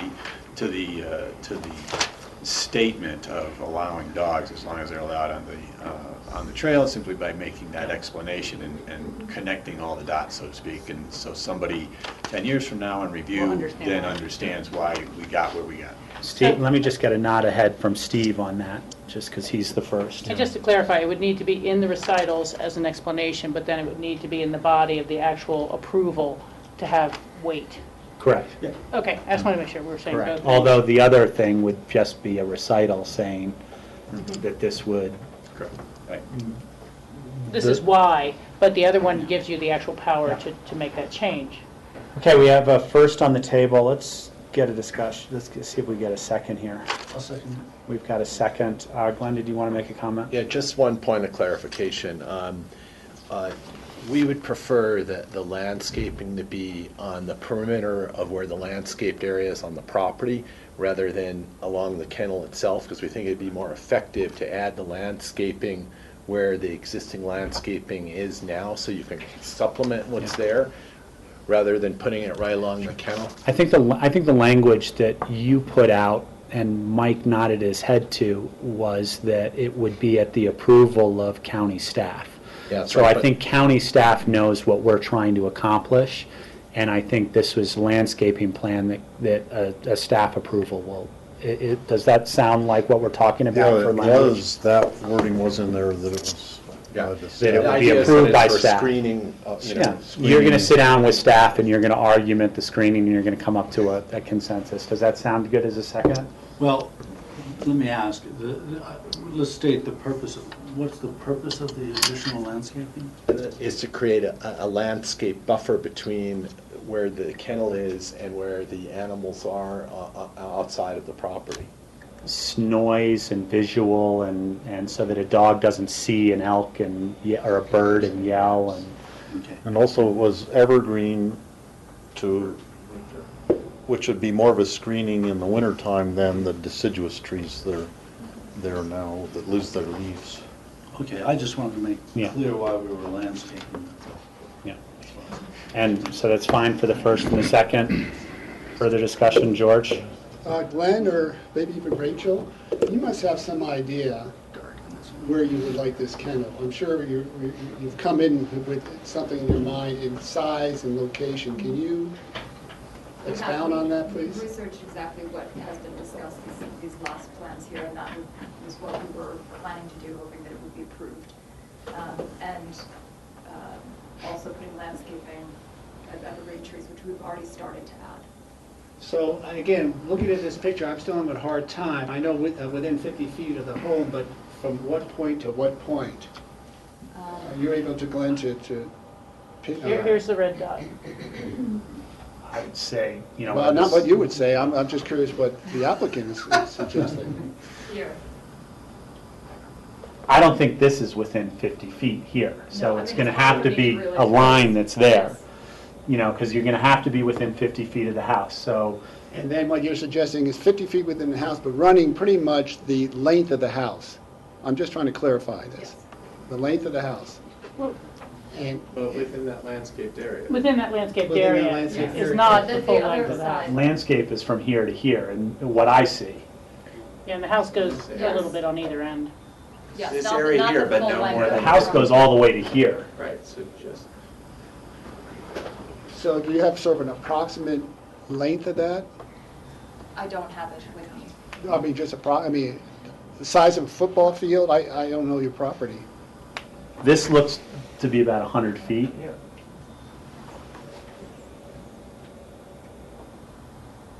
50 by 100? You know, I don't want to give you an exact dimension because I don't have it. You're but just it's asking for an about- approximate. Yeah. Okay.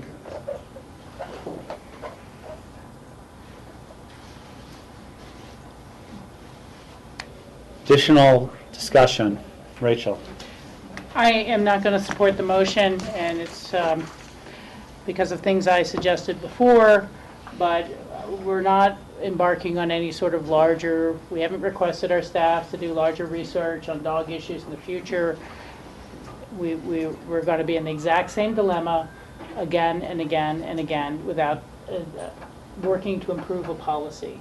To me, this would be the same if we just kept improving one barn after another as a waiver to the barn policy without having any sort of work done as to the larger implications. I think the precedent is pretty clearly set now from the previous approval and onto this one that, you know, we're just going to wing it. We're just going to wing it, and it's because dogs matter more than wildlife. And, you know, I think we're setting ourselves up for a hearing, and a costly hearing almost immediately. 2 dogs? What if they have a visiting dog? Suddenly there's 3 dogs on their property, and now, you know, what if the neighbor came or uncle from out of town and they got a 4th dog on their property? They gonna tell them, no, take it out to the animal shelter? No, they're not. And we're gonna have a really sympathetic hearing over why there was temporarily for 4 hours a neighbor's dog on the property as well. So I just think we're setting ourselves up, and I think that, you know, staff is going to need to start having body cams so they can take visual evidence and get ready for evidentiary hearings when our decision to revoke a right has been taken away from the property owners, and they'll take it. You know, we've seen it, whether it's Celestial and the neighbors or others, that will just be sued straight up to the state Supreme Court when we even try to begin to enforce this. So I can support the motion. I think we're doing patchwork quilt work on this when it deserves a very serious look, and I think we need independent advice. We need independent review of existing research that's out there related to the impact of dogs. It's something we haven't done and we need to do. Michael? I don't think this is patchwork, Rachel. I think this is a responsible dog ownership approach. And that's the best we can do right now, is to ask for responsible dog owners. And one of the ways we're doing it, I mean, is making sure that the owner understands that there's a revocation in place. And hopefully that's a real incentive to being a responsible dog owner. But I don't think anybody said that we shouldn't go forward with future studies on dogs and what it means to the environment. I just don't think that we can incorporate that. There's no reason to incorporate that in this resolution. But I'm perfectly willing to go forward with some sort of research by staff or by an independent biologist. I think the more we know about the interaction of dogs and wildlife and how we build a better environment for ourselves and for the elk and for wildlife, that's a great purpose for us. And we've tried to do that all along. But we struggle with responsible dog owners, and that's been a struggle forever around here. So this is the best we can do now, and that's always the way we proceed. It's the best we can do now. And I think this resolution embodies the best that we can do now. And we can go forward and make it better the next time. It isn't a patchwork, it's just an effort to reach perfection. We're not there yet. Steve? I would urge us to do a work session on this after the new year comes and after staff has had time to do some research into the existing research that's out there as a start to a further discussion for a more comprehensive regulations such as you're suggesting, Rachel. So when we get to the next one, and we know the next one will be coming sooner or later, a request for somebody who has a prohibition now and they want to.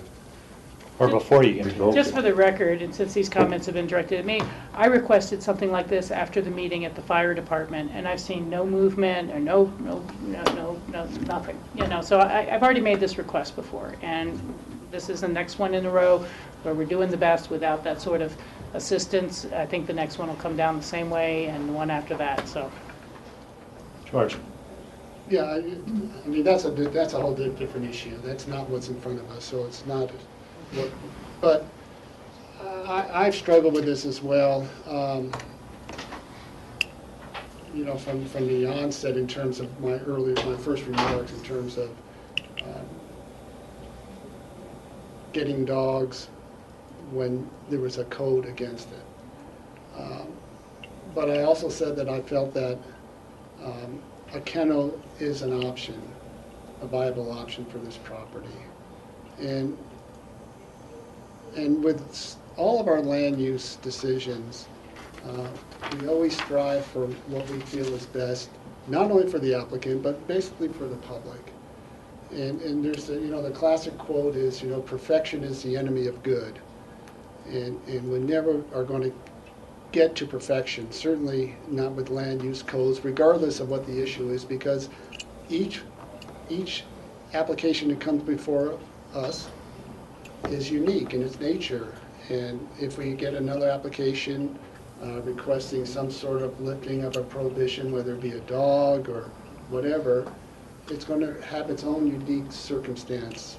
And we'll have to look at that as we did this, and either agree to go forward with perhaps restrictions as we've done, as that's been presented in today's motion, or not. So it's not perfect. We strive to do the best we can, and then we move forward. So I struggle with this, but I'm going to support it.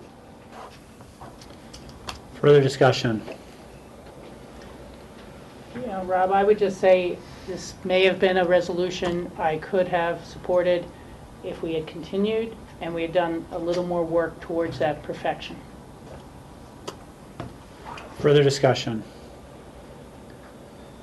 Not a public hearing. All those in favor say aye. Aye. Opposed? Opposed. Thank you very much. Thank you. Our next land use action is going to be continued. Do we have a motion to continue the appeal of the Taylor Creek Capital Ventures LP site plan, major plot amendment and special review for TDRs? So moved.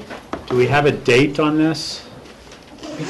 The second meeting in January, and I don't have that date. January 28th? January 28th. Until January 28th. Second. We've got a motion and a second. Any discussion? All those in favor say aye. Aye. Aye. Rob, I'll be back in 5 minutes. Yeah, okay? let's take a 5-minute break. Thank you. Yeah. Thanks for Michael all the time. I appreciate it.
Welcome back. We're in our regular meeting, Board of County Commissioners, Pickens County, Colorado, Wednesday, December 17th. And our last agenda item, well, we've got a little open discussion and exec, is our TDR program update.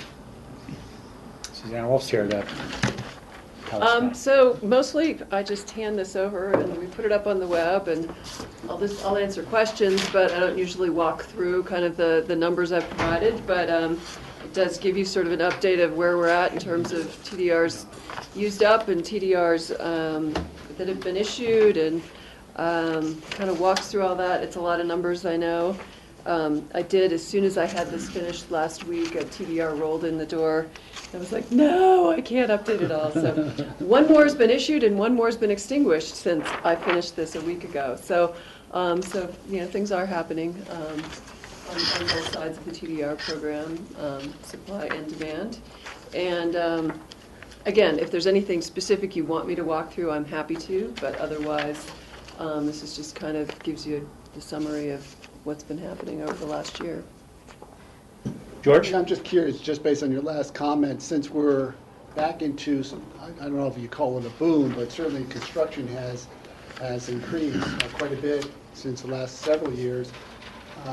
Would we expect to see more TDRs extinguished because of that, utilized?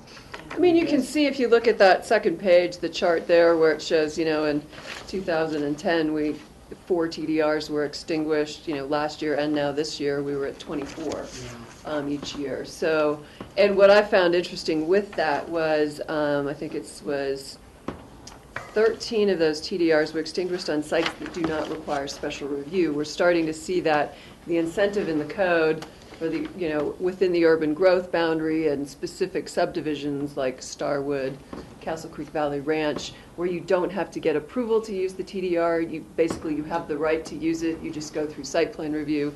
We're seeing more of those TDRs landing on those sites. And then, interestingly enough, the rest of them, a lot of them went to Aspen Valley Ranch, which, the approval on that dates back to 2005. They're finally out there building away, and have brought in a bunch of TDRs on that. So a number of them are coming from old approvals that have been sitting out there for a long time, waiting for, the actual development to occur. So I think it's going to be interesting to see as the master plans, caucus master plans, get updated, and as they go through the P&Z process, how that may impact the extinguishing of TDRs if more of the caucuses start to look at restricting house sizes. And it'd be just interesting. I know P&Z is we're going to have a joint meeting with P&Z specifically on TDRs and probably talk about different alternatives and options. It'll be interesting to see what they come back with, and then in addition to what happens with the caucus master plans, I think it's going to be pretty interesting. Comments? Other questions? Rachel? Well, I just was going to say I really look forward to the work session where we've discussed before whether the square footage should be the same as currently, or perhaps square footage be less on the second or third TDR added to a property. It strikes me that maybe there could be points added as a point category on our GMQS scoring, just because you decided to extinguish a TDR. As a way for some of these more challenged properties to obtain a higher point threshold and compete well. So I appreciate the update. As you said in your summary, the program seems to be working well as intended. They are being extinguished, and there are still approved receiving sites out there. So I appreciate the update, and thank you. Thank you. Very good. Open discussion? I'm sorry, one other thought, just it should be part of also the discussion, but we've issued in the last several years TDRs for some specific uses, historical purposes, archaeological, with some caveats on that. And I think it would be interesting for the board to do a site visit this summer on these areas that we've issued TDRs and just see if we're satisfied with our expectations. sort of what the P&Z has done as well. We did some visual exercises where we had pictures of homes that use TDRs, and throughout the valley, we were starting to look at some questions associated with the use of TDRs and the locations and the mass and scale and questions that had come up. So that would be a great site to. Yeah, because some of the requirements we had put on those was that some of these sites were going to be open to the public for school kids to visit, and they're historical.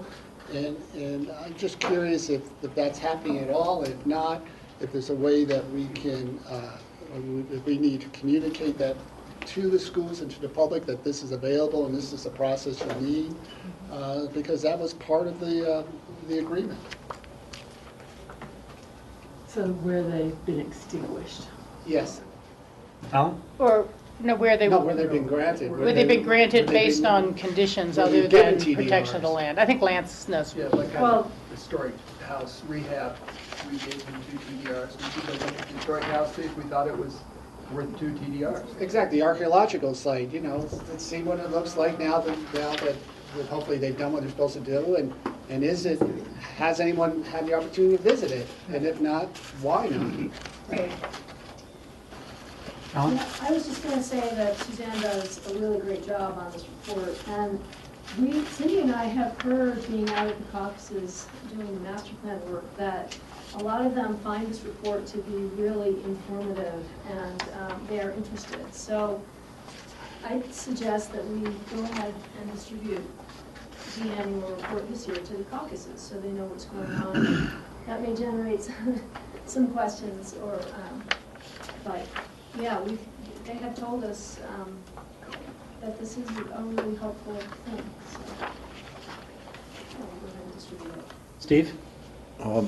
Doing the visual look at what different sites that, and maybe I'm misconstrued, but I'm picturing looking at landing sites for TDRs and what was built would be an interesting thing. And I remember when we were looking at the Snowmass Capitol Creek Master Plan, when we were, whenever that was 10 years ago, John McBride had photoshopped some monster houses that would be what was allowed at that time in Snowmass Capitol Creek. And so, for instance, on the Morin property, he photoshopped this big house right by their barn, just to show what it would look like if that size of house were built on that property. And that was way more than 8,250, which is the maximum allowed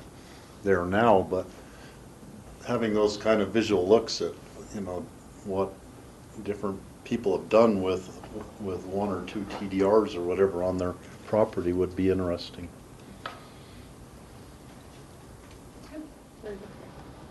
Thank you. John, open discussion? Yeah, we've got 2 open discussion items. First, Ellen has prepared a comment letter on the Ace Lane project in Eagle County, and I think has just a few basic materials to orient you to the proposal. Yes, I do, and I'll put them up momentarily. Thank you.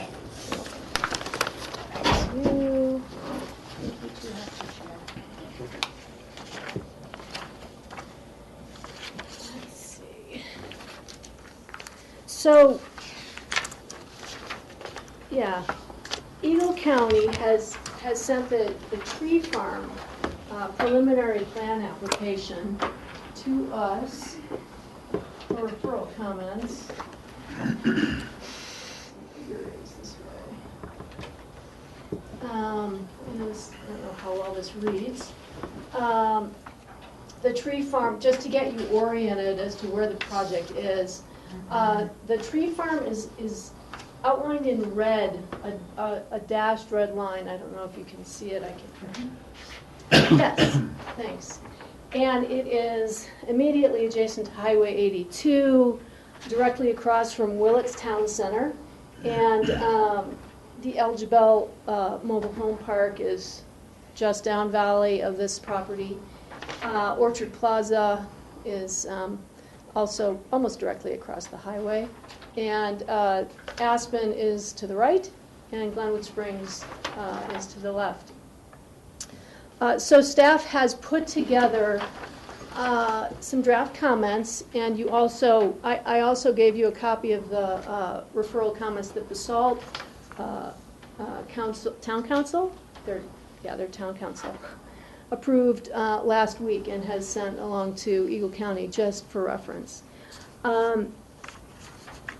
The application is not scheduled to go to the Eagle County Planning and Zoning Commission yet, but it would be appreciated if we could get our comments in as soon as possible. So to the extent that you can give me recommendations for some revisions if necessary, that would be great, and I will try to get this out to Eagle County pronto. You may recall that we commented on the sketch plan for this proposal in 2009. Let me put up the current proposal for the preliminary plan, just so you have some idea what we're talking about.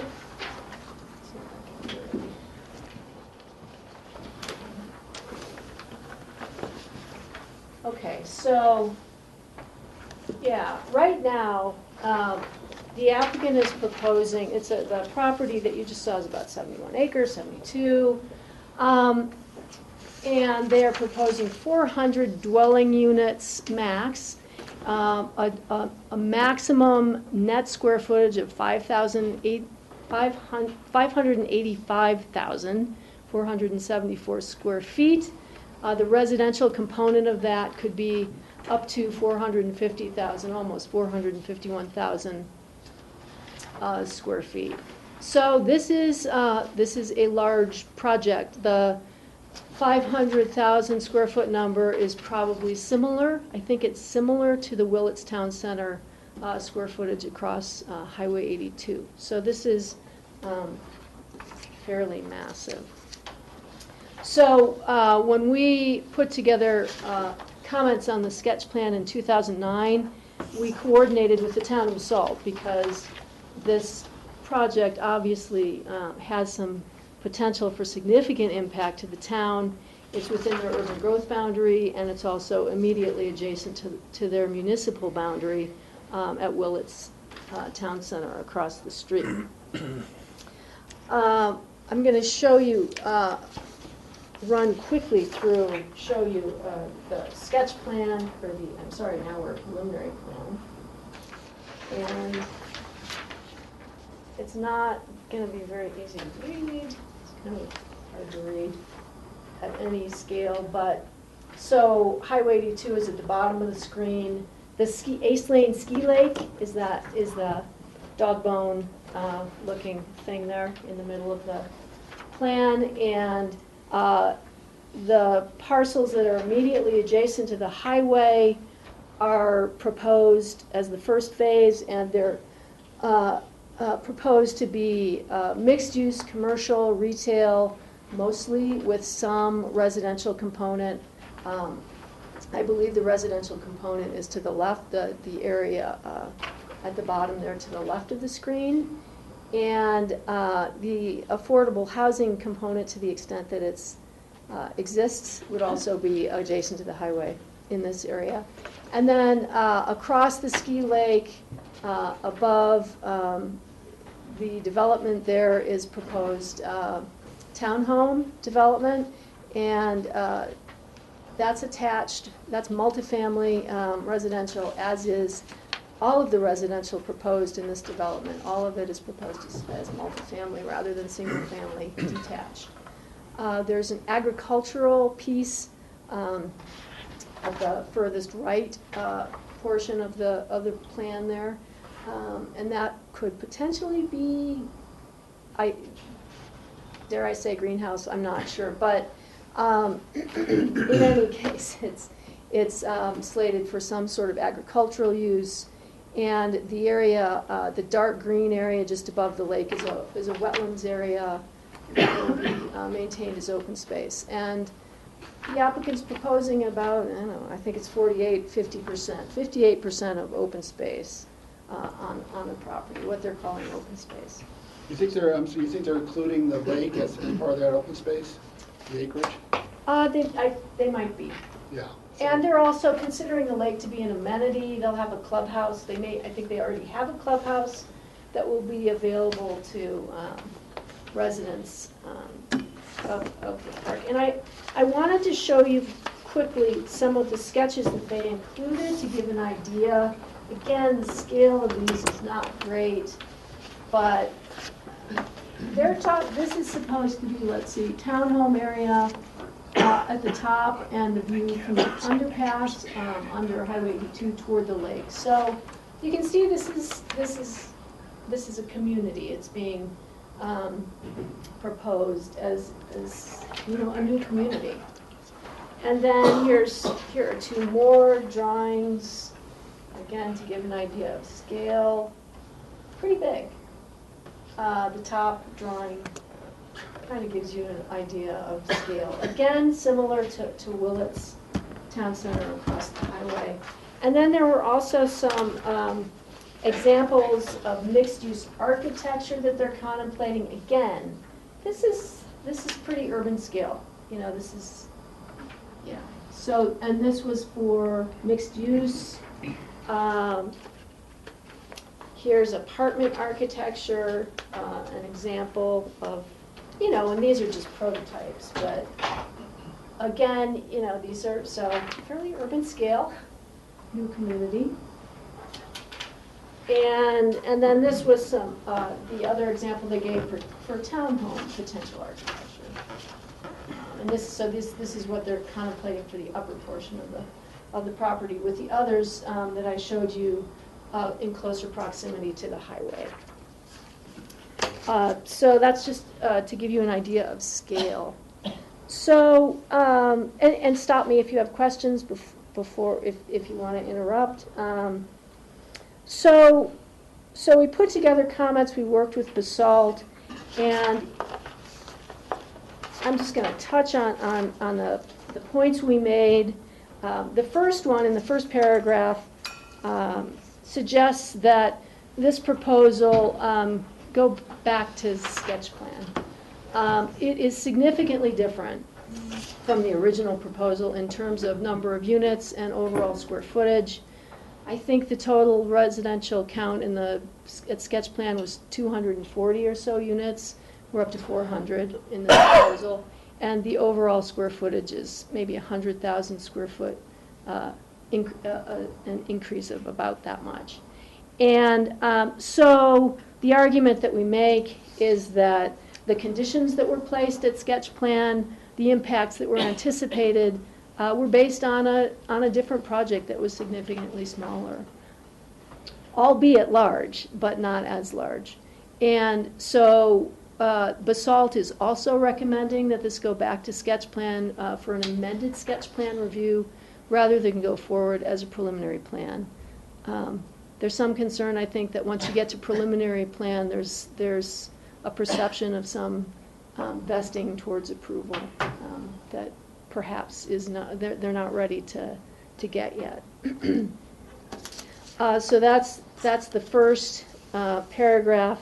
And then the second paragraph speaks to annexation. Due to the urban scale of the development and impacts to the town of BOCC's infrastructure and services, they have recommended, the town of BOCC, have recommended that this be annexed to town. The applicant has indicated that they would prefer to stay in unincorporated Eagle County. And so the only way that annexation is likely to occur is if Eagle County denies this application, in which case the applicant could apply for annexation or not, or just go away. And I don't, so I'll be, I'm looking for your response to these suggestions. I was guessing that you would want to back support in their recommendation, in their recommendation to annex, but you may or may not. The third paragraph. Can I ask a question of John? John, does Basalt have the power to annex? No. Why not? Well, because the property owner does not want to be annexed. And he's not an enclave, so there's no ability to. He is an enclave? He is not. And in the city. So that there's no bordering Basalt property, is that what the? It would have to be There surrounded. is bordering property. But it has to could be annexed. surrounded.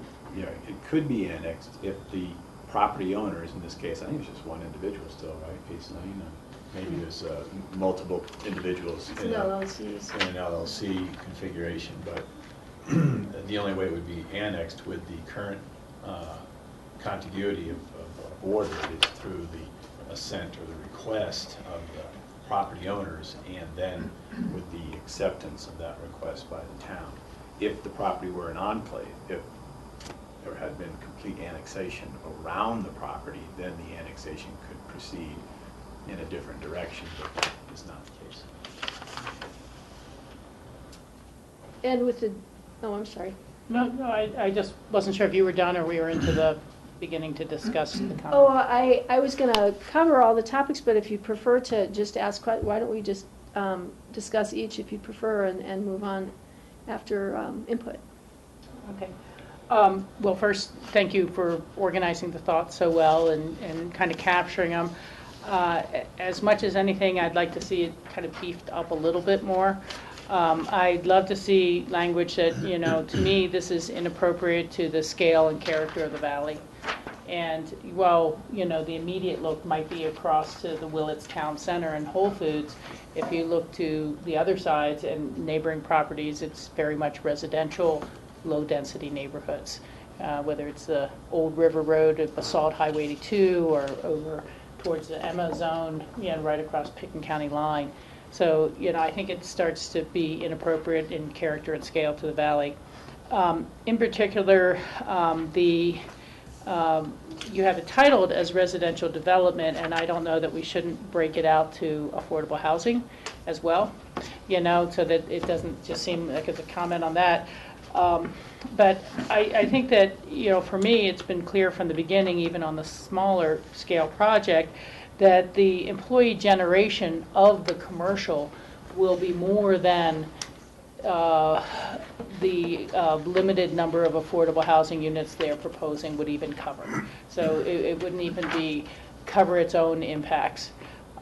We know from working with John on some other issues that we have some breakdown of our job income levels in this region, and that there are vastly more jobs in the category 1, 2, and 3 income categories, and that's where the greatest need and the shortfall is in our valley. Again, it's not even going to cover its own employee generation. Majority of that employee generation is going to be those low income category 1, 2, and 3 jobs, and that's where the greatest shortfall is. So, in my opinion, this is going to make the affordable housing crisis and issue in our area much more severe. Additionally, I think your comment here is well said, that while the units proposed are marketed as being designed primarily for attainable local housing, they will be free market units nonetheless, with no guarantee they will ever be or remain attainable. And I would add something that it should be noted that homes as far away as Aspen Glen and Carbondale in Garfield County are marketed as second homes. And that this is going to be marketed as an affordable alternative to living up valley in the second home markets. So I would, and that's just not something we particularly need more of. Also, I think it may be worth noting that a great number of the services that these residents, future residents will depend on the town of Carbondale. The town of Basalt, whether it's the Basalt Summer Swimming Pool, the kids' Basalt Summer Recreation Programs, that it without being within the city of Basalt, but yet needing and using those services, it'll be, an unnecessary financial burden on the town of Basalt without any gains to cover those services. So those were my general comments. Hey, let me just add on to one thing you said in terms of the employee housing, because I know when Willits went in, the restrictions were very minimal according to the SALT standards. It was really just residential deed restriction. Resident occupied. It wasn't caps to what they could sell them for. It wasn't caps on appreciation. It wasn't caps on anything like that. So it really wasn't affordable housing by any means. It was just resident occupied housing. And I think those are the guidelines that the SALT has. So it's really nothing when we talk about, you write in here, the units to mitigate the project. Well, it's really not going to mitigate the project because it's not the right type of workforce that's going to be the people that are working in those units. It's going to create a greater impact to our affordable housing program elsewhere in the valley. So I would like to see them consider adopting standards that are far higher than the standards that are restricted on them now. Yeah, I mean, there might, I don't want to make this a super complicated letter, but the original Willits single-family homes provide a great example. I remember when, was it Linda, not Powers, but Linda was on the Basalt Town Council, and they were explaining how this neighborhood was designed such that it's going to be small lots and small homes, and it's going to stay affordable, and it's going to be for residents, and yet you're seeing those homes sell for, you know, up to $1 million now or more. And so, yeah, design alone has never been sufficient when there's the proximity to the resort communities. But Willits is an example of the failed approach. George? But then, Ellen, you talked briefly, you said that the RE1 school district, general comment regarding the impact. Well, it's already the school district is looking at having to build another facility down in Elgibel, and even with the current population, this will probably make that just extremely more difficult. So, and then along with that, you know, the other impacts that the town of Basalt is going to feel, as well as Mid-Valley Eagle County, will be certainly public safety issues. You know, you get that many more people in there, you know there's going to be more need, whether it be fire, police, ambulance, the increase in health and human services. I think we should have something in there as an idea that they should require space for a daycare center for that many residential homes, if they're really thinking this is going to be oriented towards families. They've, okay, I'll let you finish, sorry. And then, and Michael, you have to help me on this, but on the traffic impacts, they're proposing that it's a transportation-oriented development, and assuming that RAP is going to be able to service. And that's typically what all developers are doing now. They're just saying, well, we're going to build here because we have BRT station, without even considering the reality of the consequences of RAP to be able to provide those services. George, on that note too, I think it's just beyond the walkable distance, the national standard of walkable distance when you look at to the BRT station from some of those condominiums in the back. Yeah, but they're making an assumption that because it's next to the BRT station, we're going to be able to mitigate the transportation, where in reality, that large an increase, the RAP as an organization is not going to be able to handle that. Yeah, and you know, the traditional split, I don't know what it is that RAFT is able to capture now. It's above the national standards, but you know, it generally is somewhere around 20% of car trips at best. And so without analyzing, you know, the newer project for the traffic generation, I recall years ago discussion that it was going to eventually push to a larger intersection and traffic lights and widening of the whole Elgibel intersection. And so, you know, I think that it could really be that straw that breaks the back and pushing forward. But Cindy's absolutely right. If you're outside of that walkable distance, you're not going to take transit. And there's no parking area next to the transit stop in the program for people who come down. And it's a hill. It's a large hill. So people don't like to walk home with groceries, or they're a 3-year-old, you know, more than, is it 500 yards? I think it's something like that. Is it? Something like about a quarter of a mile is going to start pushing it. The surface transportation policy group has some standards there of what makes a walkable community. Part of the proposal is that they would be required to provide 50 parking spots for RAFTA.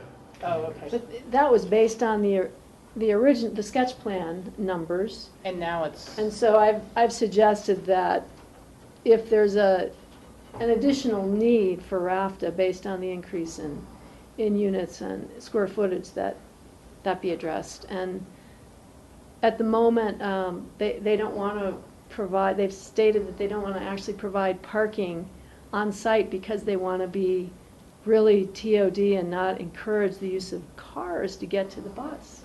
Yeah. So, in any case, okay. Yeah. So. Well, Yeah, Michael? yeah, but this brings up an issue that, we've been facing for a long time, which is we have multi-jurisdictions in the valley, and we have multiple regulations for all those jurisdictions. And that we haven't, because if we say this doesn't meet our standards, well, what does that do? I mean, it doesn't do very much except say, well, your standards, fuck your standards. Excuse me, if we're still on TV. But I think that's the way people feel, quite frankly. So in some ways, this is an opportunity to say, listen, we have to have uniform agreement on some aspects of development within the whole valley. And asking for annexation is essentially a step towards that, saying, well, we agree with most of the regulations or some of the regulations. Maybe not all of them. So I think, and going forward, maybe that's our next task in the coming years, is to say, how do we form some sort of regulatory aspect that we can all agree on within these jurisdictions? And how do we understand those development pressures that are in Mid-Valley? We might not know enough about those pressures.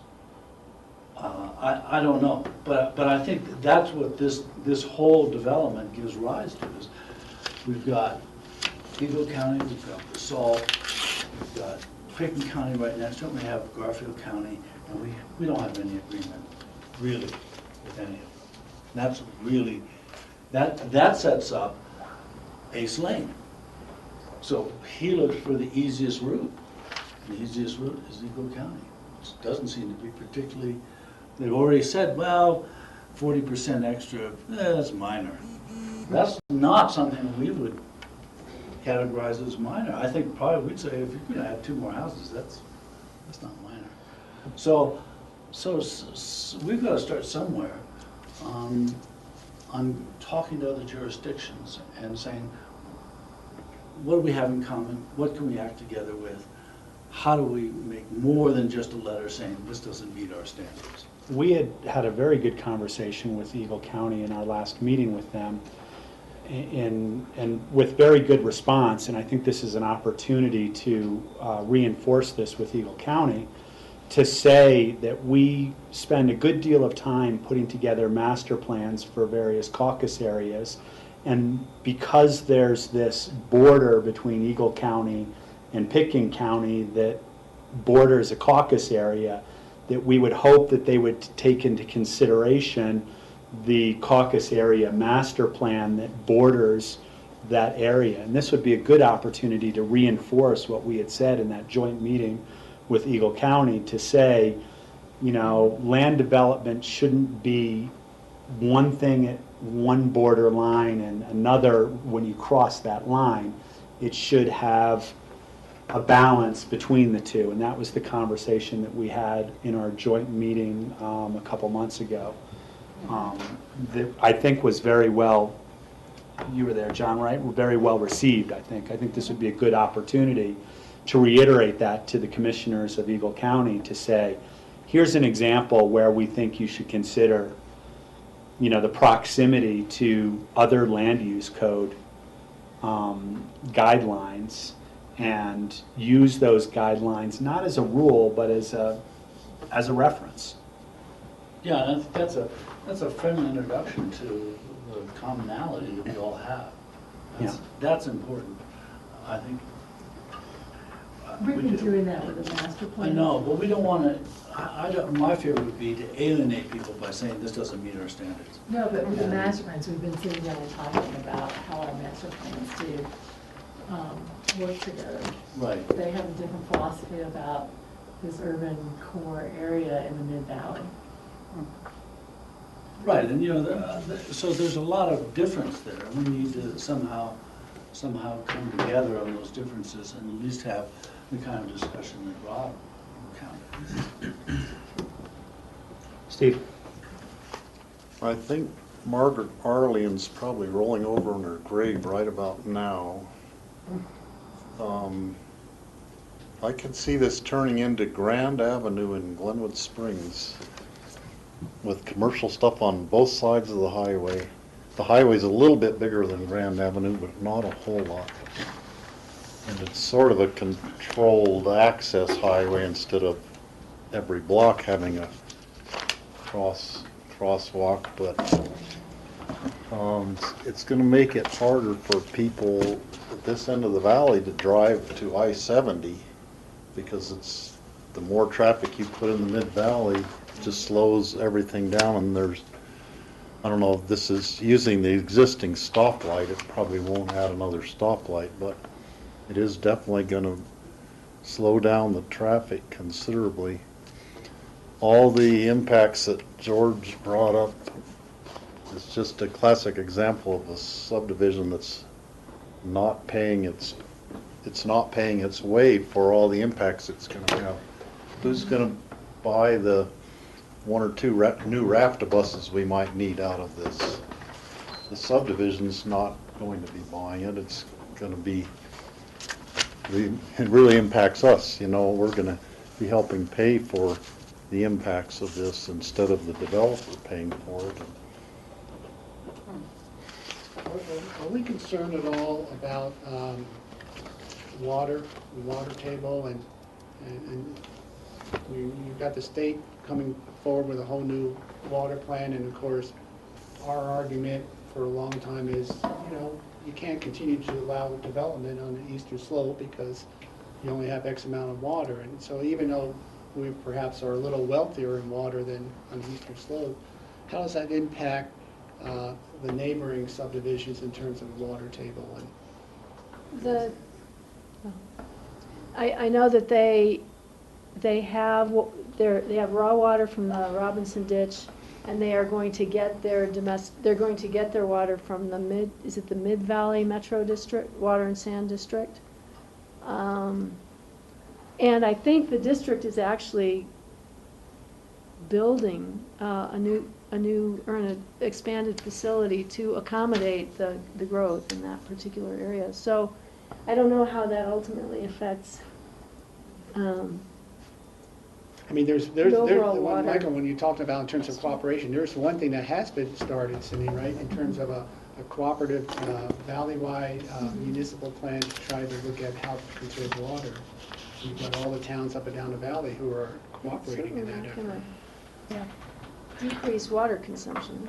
There's the towns proper have their conservation plans that are part of the whole grant opportunity that came from the Water Conservation Board as well as CORE and working on that. But the districts have not really been participating in those conservation plans.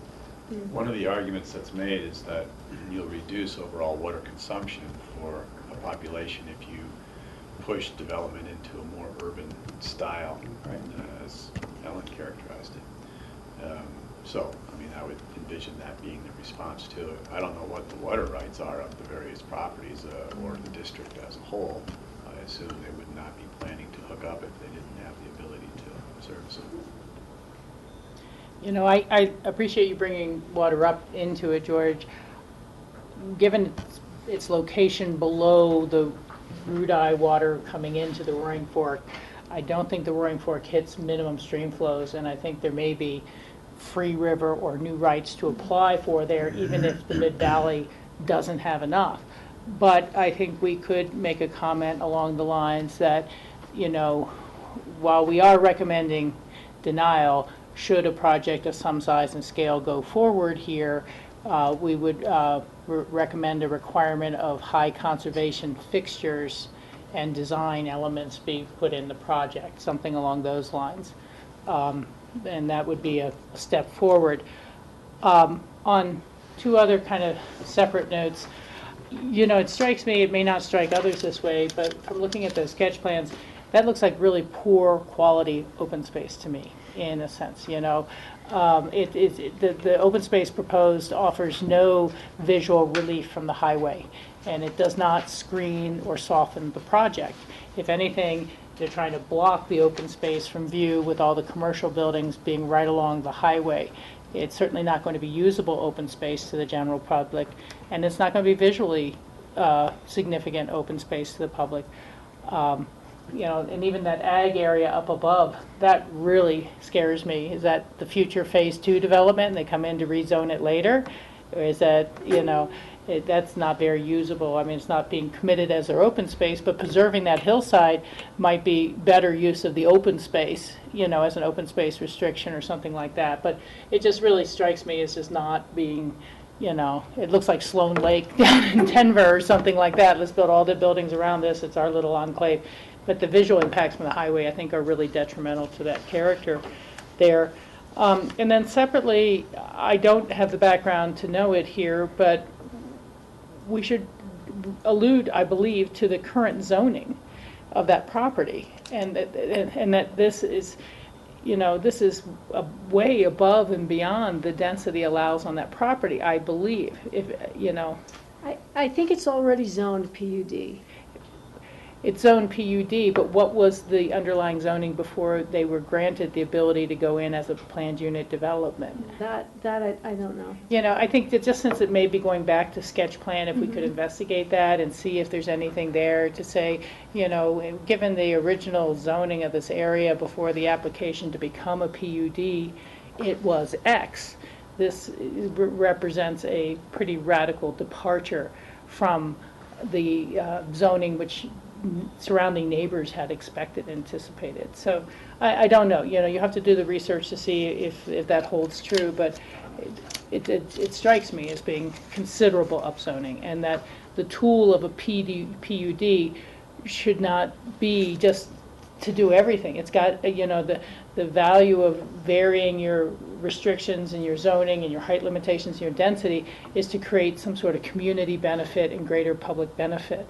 And we're not seeing the greater benefit. It's a lot of free market residential, second home potential, commercial that's going to compete with already existing commercial. And so it's hard to see the public benefits that justify PUD variations and waivers. So maybe something along those lines.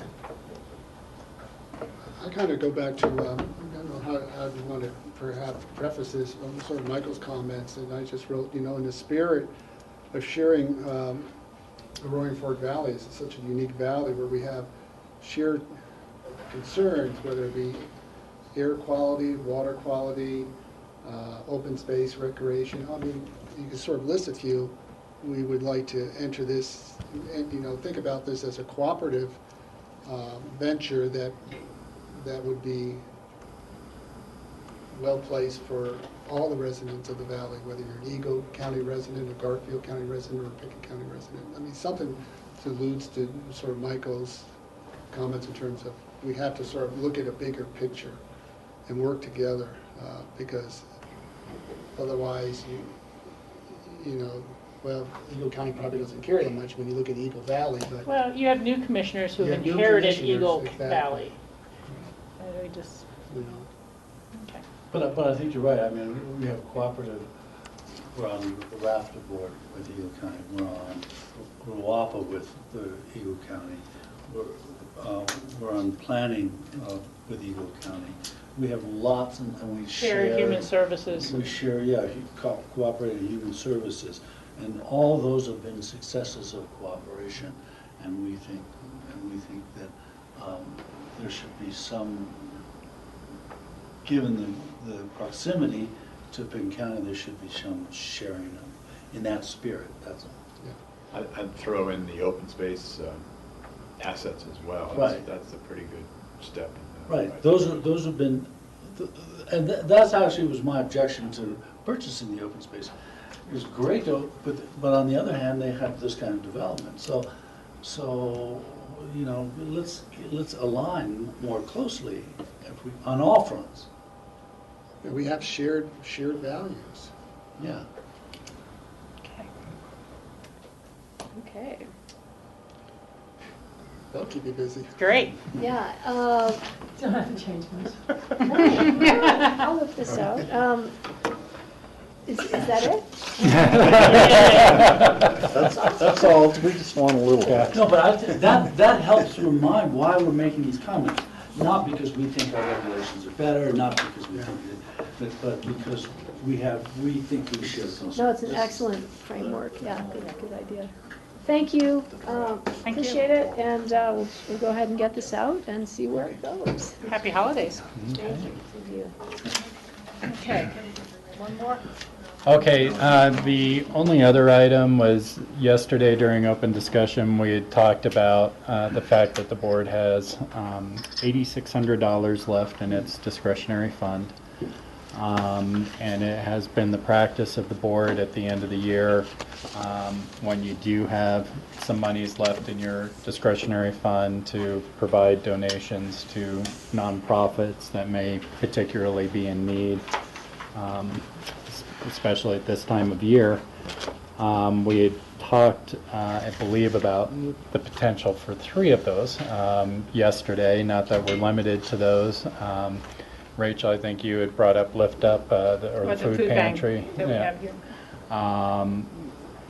And Health or Human Services had suggested that both the homeless shelter and the Hope Center are in need this time of year. So I just wanted to throw it out to the board for discussion.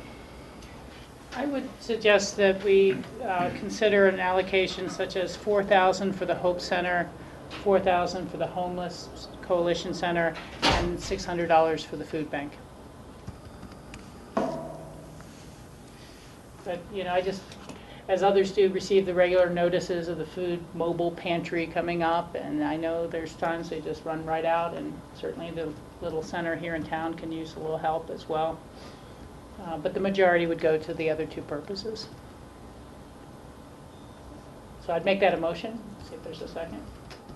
I'll second. And it doesn't need to, this can be, it's already appropriated. Right. So it can just be direction from the board, since it's not a noticed item. That's Any okay. discussion? I mean, if those are the recommendations coming from, you know, our Health and Human Services Department, which has a really good feel in terms of where the need is this time of year, I would go with their recommendations. So I have $4,000 for the Hope Center, $4,000 for the homeless shelter, and $600 for the food pantry. Yeah, the one here in Mill Street. Nod ahead? Nod aheads, is that sounds generally fine to me. acceptable? Okay. Besides thanking you for a great year, this is our last meeting of 2014. It's been a busy one. You guys have made a lot of very difficult and big and I think good decisions for the community. Just want to thank you for all your hard work this year, and we will see you in January. And that's all I've got. Well, we're going to say all our nice words about Rob come the next year. It's a little premature right now. So thank you for being chair this year, Rob, and leading us in a very thoughtful and civil manner. Okay, and you know, John, you said you're going to be at the 4 Basin Roundtable Tomorrow, meeting? yeah. So we can just talk there about the... I'm assuming we're not going Not to do doing executive at exec. this time. We That's can what- handle it on the 6th. Great. I will call for a motion to adjourn. So moved. Second? Any discussion? All those in favor say aye. Aye. Aye. Quickest decision today.